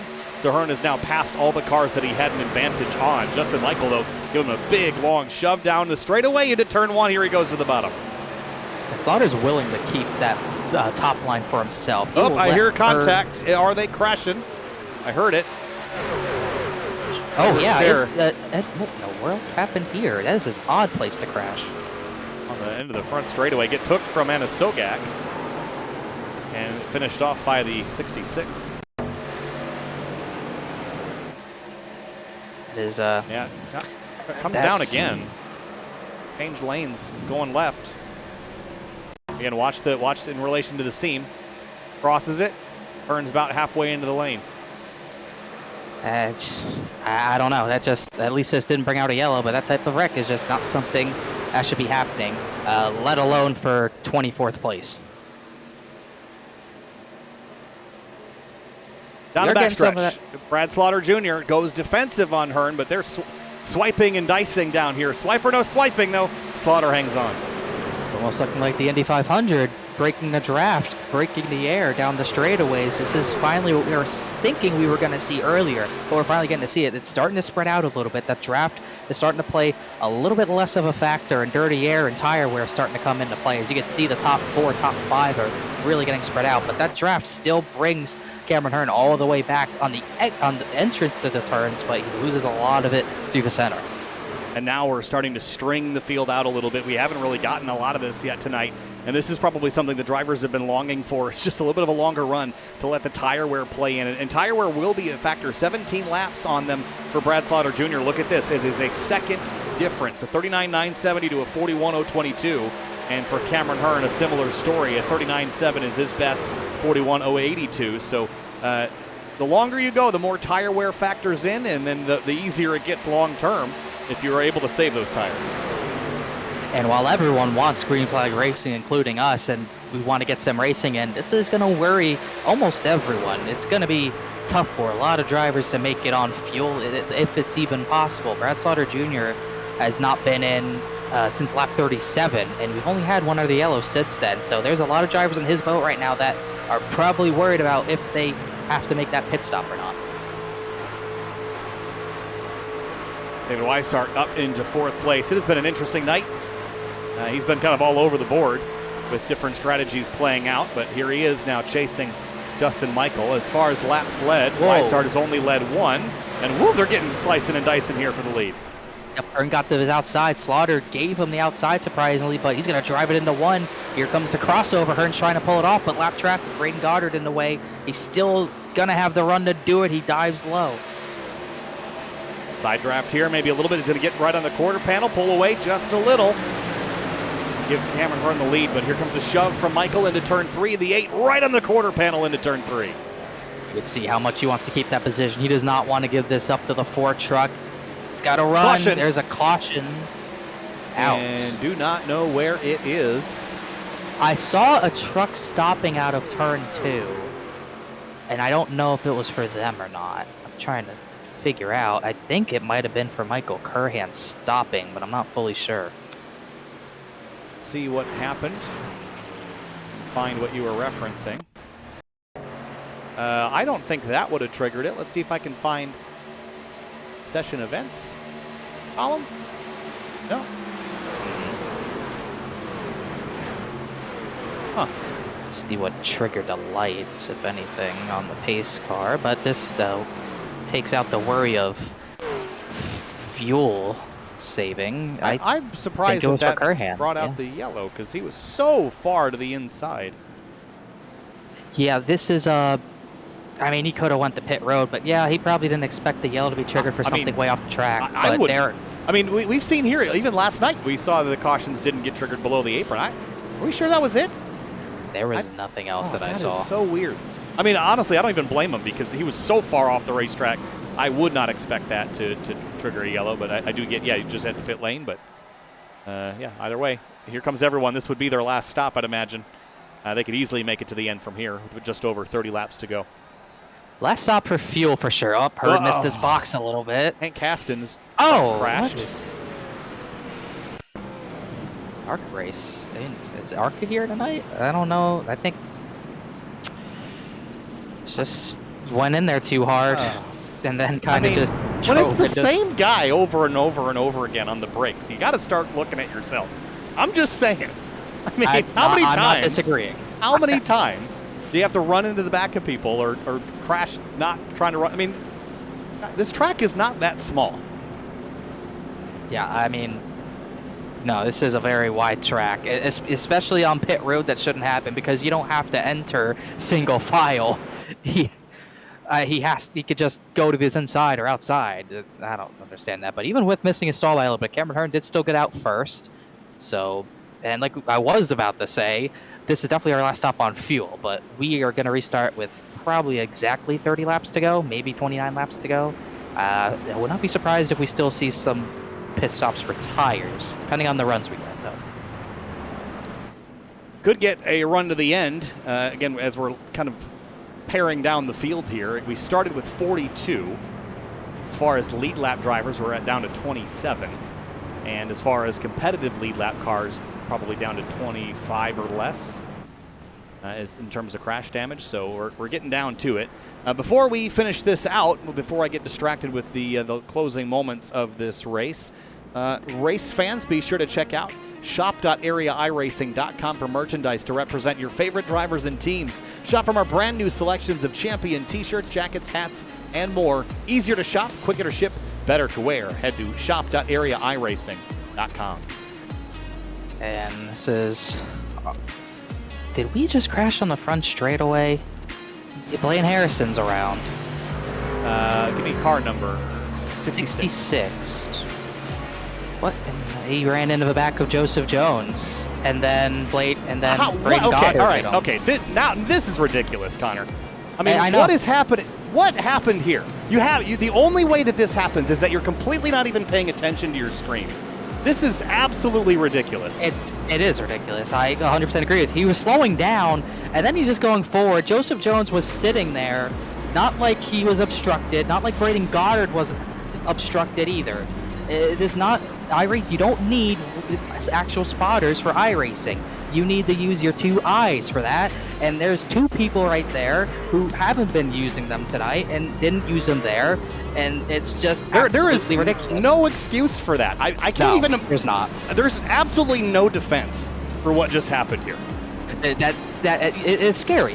I'm sorry if this is too harsh, but it's the type of people you're scared to watch on the actual road because that can happen on a freeway. A stack up like that, and it shouldn't. I don't understand how this type of thing happens, and it's not even the first time. It's amateur hour. I don't understand. There are some nights in sim racing when you just have to wonder why they even bother to show up. I mean, if you're not going to look out your windshield, then what are you doing? I mean, running into the back of someone under caution on a straightaway, I don't understand it. I mean, if you can't pace around at 70, then why are you even in here to go green at 170? It blows my mind. That is literally something I've seen in C-Class street stocks, even rookie street stocks, rookie legends. Those are stuff you see in those types of sessions. And this is not where it should be happening at all. I don't understand it. Not that it should even happen in rookie street Area stocks. is a better league than that, for absolutely sure. 100%. We saw it last night, but that kind of driving has no place here. In my has no personal place in the opinion, real world as either. a broadcaster, as a professional, you can't look at that and give any excuse. It doesn't have any place in the real world either. I mean, really nowhere, but anywhere. Yeah. You don't even do that in GTA 5. Yeah. Regardless, rant over. For now. Coming back to the green with 29 laps remaining. We'll see if we get some laps here. Once again, no fuel games here. It was already spicy when we thought fuel was an issue. Now fuel's not going to be an issue. And you got Cameron Hearn, who's hungry for a win. And same thing for Justin Michael and the truck champ Brad Slaughter Jr. And David Weishart's in fourth all of a sudden. It's going to get dicey. Here we go. 29 to go. Cameron Hearn, Justin Michael out front. Brad Slaughter, David Weishart, Ryan Swan all looking for a victory. We're back underway. Already weaving Weishart to the bottom. It's going to help the 8 truck and leave Justin Michael hanging. We'll see that type of run that bottom gets out of 2, or really more so what the top gets out of 2 as Hearn's clear for the lead, but Slaughter's going to probably look low. He's got the push. He's going to go for it.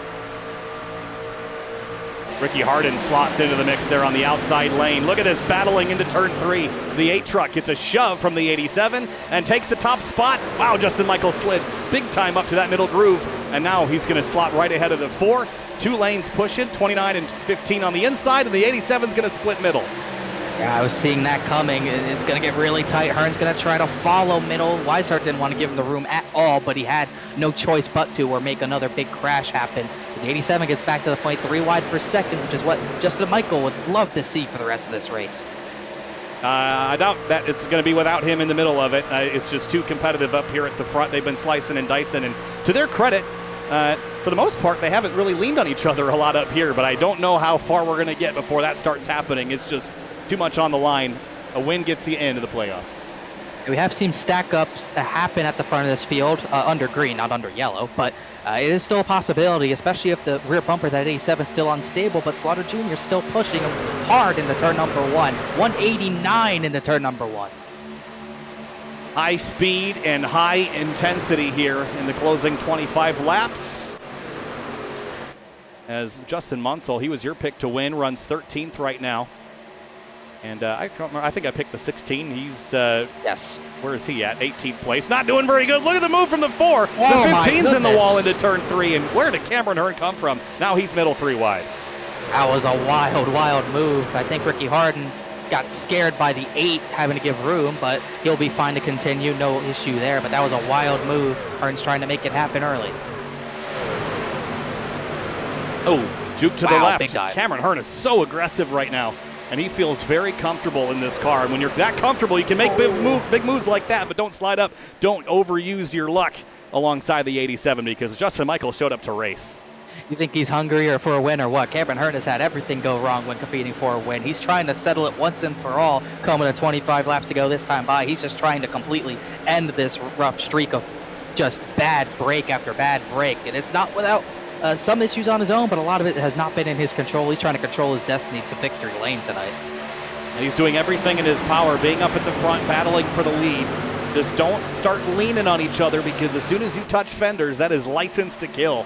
We've seen that be the case in the past. Oh, he got loose there. This is not going to end well if Michael keeps doing that, but I can't blame Justin Michael for doing that. He has to. You have to pinch that right rear and keep them pinned down. And Cameron Hearn is talking about how Cameron Hearn's telling him on the radio right now, if you're willing to pinch me, you got to realize what you're putting yourself at risk for. Yeah, and for Cameron Hearn, the danger of washing up into him. The safe place to be is really on the inside, because if you drift up, the guy on the outside is going to go for the spin. But here comes Weishart to the outside looking for second place. But also, the outside's the place you want to be for speed, because everyone's going to be there for momentum down the straightaways, and if you don't have that momentum and you're with on the bottom having no help, you're likely to go backwards a few positions, and that's what Cameron Hearn's in danger of, because Weishart's to his outside, Brad Slaughter Jr. is lined up behind him. Listen, Michael's just trying to control the lanes. And I like where Brad Slaughter Jr. is right now, because he can arc the corner in a little bit, use a little bit less tire than second and third ahead of him, and they're not going to let Justin Michael get away, so I don't mind being fourth for the time being, as long as the 15 plays ball with you here. Ricky Harden right behind. One thing I'm seeing, I was seeing in the last run, but this run too, is really the top 4, top 5 are the ones that I see in play. Ryan Swan, he might just be laying back there. Mason Kane, Dylan Lee too. Haven't talked about those two a lot tonight, but they could be just laying back, but they're not really able to challenge for anything right now quite yet. But Hearn, Weishart, oh, they almost touched. But Hearn, Weishart, Michael Slaughter, they're all going for it right now. Oh. Back into single file, but for how long? Not for very long, because look at Mason Kane. He's been the wild card on that upper groove. We've seen that on restarts before, if he's going to squeeze to the outside of the one. And man, Ryan Swan used him up there just a little bit, but they get back single file. That 31 truck, that was good on the outside. Yeah, he's one of the only few even trying it in 3 and 4, and he's making it work all right. He's good into the corner, but he loses a lot center. That's where he's losing most. Side, the one truck out of control, goes to the apron. And that was off the bumper of Kane. Itself, those two came together and they were able to save it.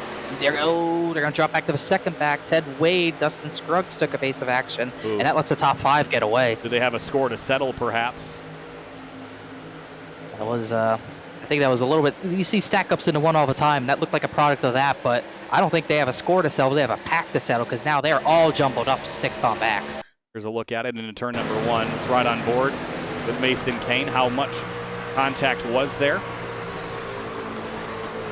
Just the slightest. Does not take much, but a great save from Ryan Swan. Yeah, did a good job gathering it back up. And this lets the top 5 kind of, especially Harden and Slaughter, they don't have to worry about keeping track position. They pretty much have it to the end if this goes green. They're all alone. It's going to take some effort for Alan Elwood to get up there. 20 laps to go.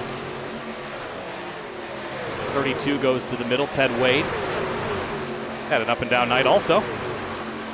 Oh yeah, great qualifying run. I think he was collected in an earlier crash, but he's able to persevere, and he needs a good run to happen tonight. And top 10, top 15 is kind of where he's on par for right now.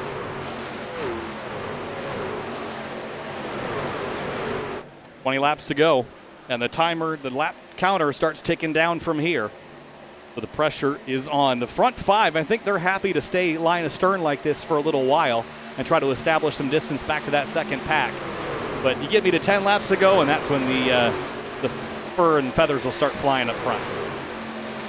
Hey, this is where you see how important draft is. Alan Elwood was not faster than any of the top 5 last time by. He's in pretty much clean air. Maybe he has a tiny bit of draft, but he has no push behind him. Last time by, 40.858. Once again, that's not faster than, it actually was faster than the pack last time by the front 5, but not really by that much. And it doesn't really help when you're trying to get single file to catch the top 5. You got guys darting out trying to make time up like Dylan Lee was there. At this, it's kind of like a pack race at this point. There's one lead line, and there's trouble back straight away. The 25 and the 31 of Kane banging doors, and we're going to get away with it.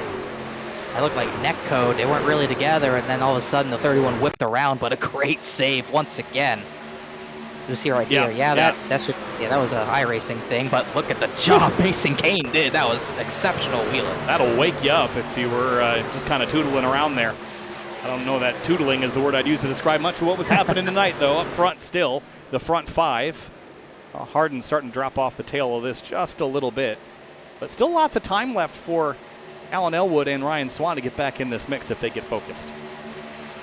Elwood, once again, a little bit faster than the lead 5, but not by enough. He needs to get a little bit closer to their drafting. He needs Ryan Swan to really get up there to push him. What he does not want to happen is Swan try to get that 6th spot away. That cannot happen if you're trying to catch these guys. Into turn 1. Weishart biding his time. Same with Hearn, same with Slaughter. And lap times wise, 41.083. That was about 0.08 quicker than Justin Michael's best lap, or previous lap, I should say. So they are closing. And Ryan Swan was even faster than that. So with him being able to stick to the rear end of Alan Elwood, it's going to help that process increase further. You'll get a little bit more draft as they get closer to Ricky Harden, but also you'll get that arrow wash up the track in the middle of the corner, and you got to be careful of that so you don't lose time while trying to gain some. As Harden at the tail end was the fastest of 41.2, and last time by Swan and Elwood were about a 10th faster than that, so they're starting to make some inroads. Yeah, and we could go like this all the way to the end here as we got a little bit of scrambling for third now. Brad Slaughter Jr. on the outside of the 4. We could go green to the end from here now that we've got the field spread out and got a bunch of trucks packed up in the garage. And that might be a license for these drivers to start racing a bit more aggressively here. And that was Slaughter taking advantage of the check up into the corner. When you, even with 5 trucks only, you get stacked up like that, you have to lift a little earlier. And Slaughter took advantage of that, got to the right rear of Cameron Hearn and put him in a helpless spot and just made that pass look pretty much as easy as it could. Yeah, they're coming. 16, now 15 laps to go. And they are closing within draft range now. And a little bit of disorganization back here. Still some good racing with Dylan Lee. We hadn't really talked a lot about Dylan tonight, but he's had a pretty solid night. Started 21st, fell as low as 32nd, and was running up about as high as he had been until he got in that little tussle with the 31. About who's in 8th place? Shane Therian. Oh, man, Where'd he got the free from? pass not that long ago.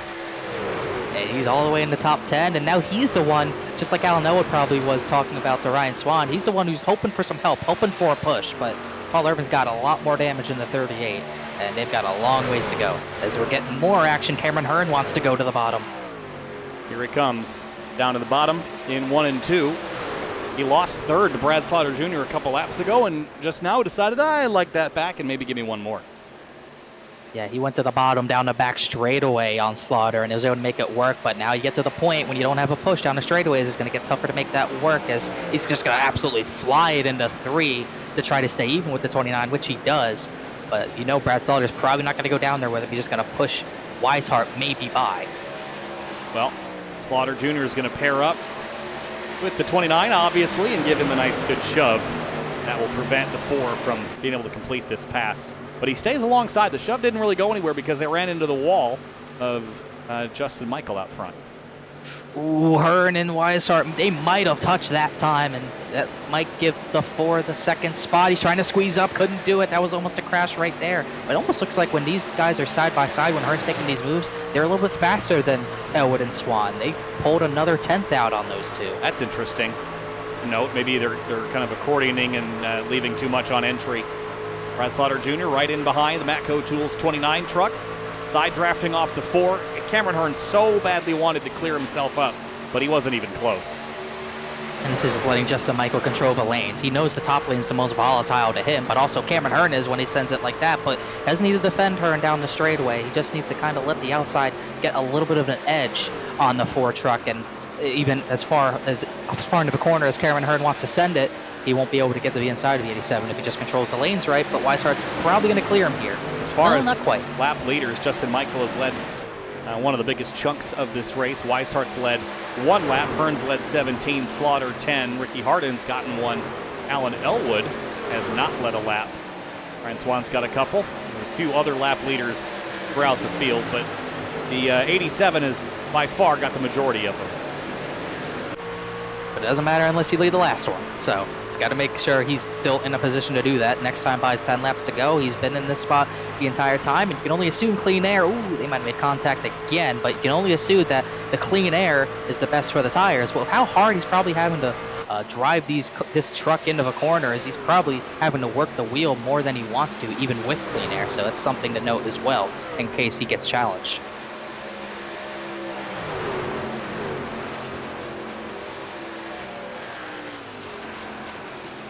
Down the front straightaway. 10 laps to go.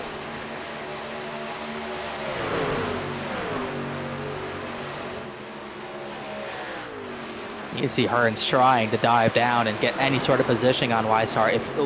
They are getting so close. If he cleared Weishart when he was just barely a quarter panel not clear, it could have been a different race if Hearn got positioning, but he's still got a lot of work to do if he wants it. Ricky Harden's tailing off again, and looks like Elwood and Swan have stalled in that dirty air.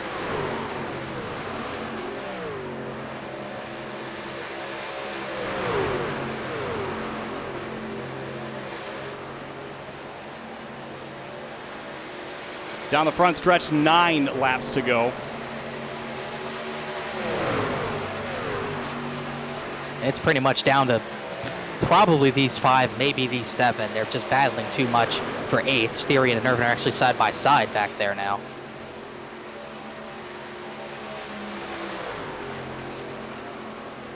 Little weaving down the backstretch. Weishart gets the 29 turned. And we will stay green. And the Nope, no, yellow. there's the yellow. Saw that kind of coming, though. And I wonder how that will be. Let's have a look. Yeah, just a little bit too tight to him. Just trying to side draft Connor, and it's just a little bit too close. Well, he had no choice to, because he's going to lose that position if he doesn't side draft too hard here. Maybe netcode, but so close it's hard to tell. It's close enough that netcode or not, the 4 is at fault for this, Connor, but you had to side draft to it. It was just a little too much. It's just a part of how the racing has been. If he doesn't do that, he's going to probably get passed by Brad Slaughter Jr. again. So it's a tough situation. Hurd was doing everything he could to keep the track position there, just a little bit too aggressive. And now I'd say this opens up strategy, but it probably shouldn't. Everyone should take 4 tires. But we saw some gamblers last night. I think it was maybe Chris Rabel and someone else. 2 drivers stayed out last night, did not work out. We're going to have a similar late restart in this one. See if we have any gamblers. I don't know. What do you do? What do you do here, Connor? Well, if I'm in the lead, I feel like I have to take 4. I don't feel like it's good to not take tires with how many laps we had on the tires. The tire wear, they were about a second off. Yeah, so they're going to come. Oh, there's the 15's going to stay out, and the 10. Ooh, that's going to be interesting. I like this call. Oh, Dylan Lee as well. So we got some drivers staying out, but we're also going to have to pay attention to who takes 2 tires. That'll be important for the restart. David Weishart stayed out as well. That is interesting. Yeah, I don't know if I love this as much for Dylan Lee as I did for Ricky and Allen. I don't know that if I'm the 25, I would have taken tires to give myself the best shot as possible, just because he was a little bit deeper in the field. But for Ricky and Allen, I think look, the pace, I'm not sure how much it's going to matter in 4 laps. 2 of them are going to be winding up to speed anyway. Slaughter Jr. takes 2. It looks like Paul Irvin took 2. I think everyone else is going to come out with 4, though. So that's a lot more varying strategy than I thought we would see, honestly.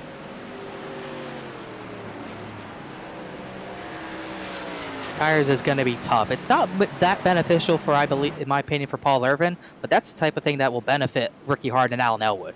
Drivers doing that 2-tire strategy to get in front of the guys who have been leading the rest of this race. I think that will be the key to if a Harden or Elwood could maybe compete for the win.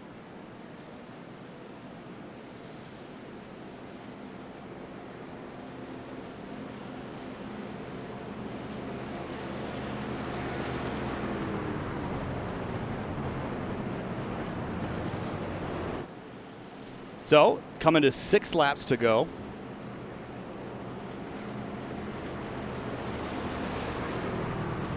It's been a wild one. Yeah. And we're coming up on, actually, we're going to go over the length of the Cup race, which was 10 laps longer. That kind of sums it up. Yeah. Trying to see who else stayed out. Harden, Elwood, Dylan Lee. Weishart's an odd one, but I think this is just kind of a protest of the crash or something. Philip York, we haven't talked about him all night. Gary Waterworth, he's a lap down. He'll go to the back. So 5 trucks stay out, and then Brad Slaughter Jr. and Paul Irvin on 2, 6th and 7th. And then you get back to Justin Michael in 8th. Wow. Getting the cat in the lap for the last 5 laps of this one, Connor. I had one beside me. Yeah. Well, they went outside my room, and then they cried to get outside my room, then they cried to get inside my room. You know how cats are. I do know, but I've had to put Apollo away sometimes, and I've just kind of given up. So he hangs out with me for most of the race. He's back for this 5-lap shootout. I think what's really going to hurt Justin Michael is that he's the first one on fresh tires, yes, but he's restarting 8th in the outside lane. You can make that work maybe in the Cup car, and I know the top lanes have momentum even tonight, but he's not going to be able to really make any sort of move on the top. He's going to have nowhere to go. It really plays into the favor of Ryan Swan, I think, who's the first one on fresh tires on the bottom lane. I think he can really do something here. Yeah, it's going to be interesting. 5 laps. I like having tires. I like having track position better. If this was 10 laps, it's different. I think I'd pick this 87, but I don't know up front. If they can cling to it, or if we get another quick yellow, which is highly likely, I would like those 2 trucks up front, the 15 of Ricky Harden, the 10 of Alan Elwood. It is game time here for Michigan. 5 laps to go. Green flag back in the air, and they're getting 3 wide already, so who knows if we'll make it back to the stripe again without a yellow flag, and the 15 and 10 are clear. That was just Weishart getting in the way a little bit, but he'll drop back with a lot of damage. The top 2, actually Ricky Harden, not the top 2, it's second the battle's for. Ricky Harden's well away. Dylan Lee got sideways. Slaughter got sideways into Dylan Lee. Back across the racetrack. Oh boy. There's that crash. There's that caution. Oh man. And like I said, track position is king. One truck big time into the wall there. That might have been Slaughter. And guess who is in third? Ryan Swan on 4 fresh tires. Ooh, okay, all right, okay. But he's only going to have 2 laps to get it done. And like I said, it takes 1 lap to wind these things out to speed. And let's go back and see. I mean, it all started with the 25 here, but let's see exactly how this tips off. It was kind of both of them. Did he get contact? Okay, right there. So either way, it wasn't on the 25. Oh, Justin Michael got Justin Michael got damaged. Oh, the 5 of Dean Thompson. How much he could have done about that, and then the 8 into the wall. And that was pretty much good night and good riddance to the race. I think that's what Bradslaw Jr. might have said. And and 25, they both just came across the track, and there was nowhere for a lot of drivers to go on that one. Yeah. Tom Boren got clipped late. Yeah, so was there contact? Nah, I don't think so. I think 25 just got loose there, but that's not where the crash starts, right here. Shane Therian's in the barrels live. And yes, that was a product of not 4 fresh tires. You get sideways are easy.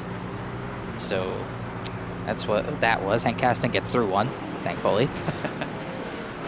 What is happening with Shane joke Therian? About that, but it's you get a record, you know? We got a chronic smoker in the infield. No, it's just Shane Therian on top of the barrels. Oh, don't mind him. I think this is... Well, that just sums it up, really. I don't think a wreck actually happened here. I really just think he was tired of the race. I think that was just in protest, because he was in that crash. So, sometimes that's just how you feel.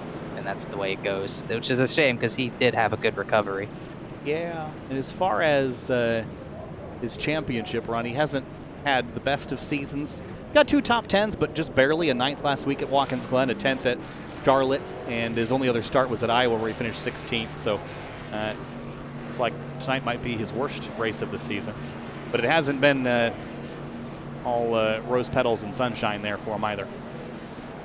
No, it hasn't been. He's definitely had a little bit of a struggle, just to say the least. Down 16th coming into this week. He actually climbed up to 16th last week. He did not run, might not have ran Daytona, so he hasn't ran every race either. But this will definitely not help. The only positive to this is with so much attrition, he is still likely to finish in the top 27 or top 28. Actually, no, he will finish top 28 for sure, as there's not many people, if anyone, that can pass him. So that's a positive to it, but definitely someone that we expect a little bit better, and he just needs to get some clean running for him personally. I think he can get to the front of the points and most of these races. And now this is where this restart might not even make it to turn 1, because now we'll have even more drivers damaged restarting at the front. Justin Michael and Paul Irvin, Dustin Scruggs, Philip York, they're all totaled. it's really only the front 3 that are mostly clean. So, we are in overtime. We have one attempt. Well, this is that attempt. So, if the caution comes out, the race is over, and this is why, like I said, the 15 and the 10, I like the strategy call. Yeah, Team Simrat Market's loving this one, for sure. They are. And again, simratmarket.com for custom iRacing paint scheme templates that help you save more time. Instead of painting, you're on the racetrack, so that is good stuff. But they are sharing that front row in those Simrat Market cars. Both Chevy Silverados out front here. It will be a 4-mile run to the end. This is big for these two as well. Both very capable of making it on points, but you never want to leave it up to that. They're both hovering around the cut line right now. Elwood's had a lot go wrong, out of his control. Ricky Harden has not fought for the front spot a lot this season. This is a big moment. These two who really want to go at it and try to get that automatic gold ticket into the playoffs. And it's also big for Ryan Swan. He's another driver. He really has not had anything go his way. He's even further down the order. He's 26th in points. So those two are on the cut line. They need it, but Ryan Swan, this would be huge. Well, 2 laps, 4 miles is all that stands between Ricky Harden and Alan Elwood. And as far as I know, neither have a win this season, so this would be a big deal for them. James Scully's got 2 wins. Beckner's got 1, and Sogak's got 1. Everyone else still winless this season. And the Michigan race 5 of the season. Green, white, checkered. Here we go. And the 10 throws a block on the 87, gets in front of him, but the 15's free and clear. That was darty by Elwood, but he got away with it. They're scrambling in the back as Harden's going to be able to clear away, and now he got to the bottom. Oh, there they go. Swan. The 51s. I think that's the 51. No, who is that on the bottom? It's the 9. Sorry, no, there no, goes the crash. The 4's around, and Ricky Harden will win here at Michigan. You see the fist pumping. He outlasts everyone else as the race is complete. And guess who it was? Cameron Hearn going around. Man. And it was off the right front fender of Hank Caston, believe it or not. But that is a big, big win. And like you said, you can see it, the emotion on his face. That is a huge one to get. Yeah, that's a big deal for Ricky Harden, and that is an automatic playoff berth for the number 15. Ryan Swan comes home second. Elwood clings the third. And while we got a moment, let's go back and see what happened to the number 4. Here's the restart. And let's go up here a little bit. I think at the 9 right here. My goodness, look at this. There's a checkup. The 9 kind of gets, he gets hit from behind. And then comes, the 36 is going to get the 4. Caston. Yep. Sends him around. He really puts a stamp on this one. I think there's only going to be one person slightly happy about this, and it's that man right there. So it is officially the white flag lap and coming back. You got to make it back to the checkers. We started this race with 42 trucks. We will finish with 23.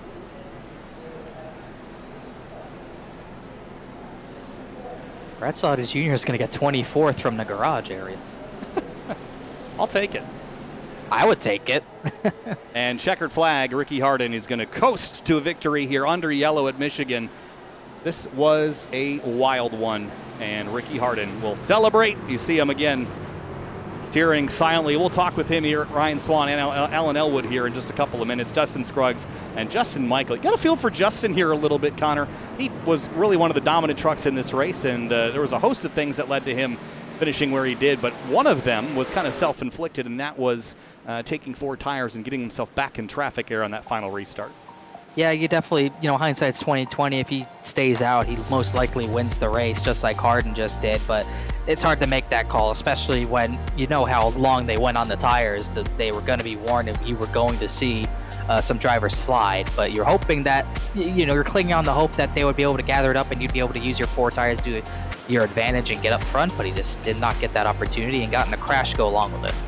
And looking down the rest of the list, James Scully picked up 6th place points. In a night like this, I would take that. Bobby Tinch, 9th. Nice rebound for him. And Mason Kane in 10th. And David Weishart down at 20th. That'll be disappointing for him. Chris Rabel up to 13th towards the end. Carter Coop, a 12th. Not bad. Philip York in 11th. And then here's a list of some drivers that could have had some better nights. Wineland had some trouble in that 21 truck.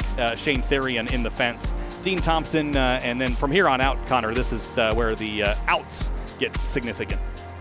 The early outs at that. Michael Curhan, he looked to be the dominant force, but he didn't really get the chance to show off what he had tonight, which is unfortunate. Travis Beckner, same thing, caught up in the stack-up deal in the turn one, got irreversible damage. Joseph Jones, he looked solid when he was at the front, but another driver, him and Edward Shearer Jr. Edward Shearer Jr.'s internet issues really plagued him, but a lot of drivers there who looked like they were going to have strong nights, but they did not get to really even see the halfway point. Bronson Stafford and Carter Hayden really didn't even get a chance in this one, caught up in a lap one crash. Yeah, and again, looking back at the top 10, I think the strategy call there, this is reading the room, right? You know that you might get a caution towards the end of this race, and you're going to take every opportunity and every advantage you can.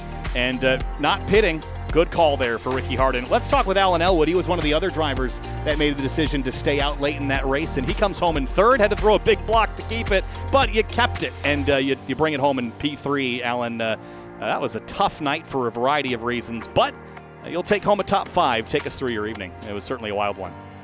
I mean, I don't even know how I'm talking to you guys right now. I had damage from lap 1, so I got that fixed early on and was hoping that it would work out. The strategy call with me and Ricky there at the end, we knew that if we got a couple cautions right in a row that it would work.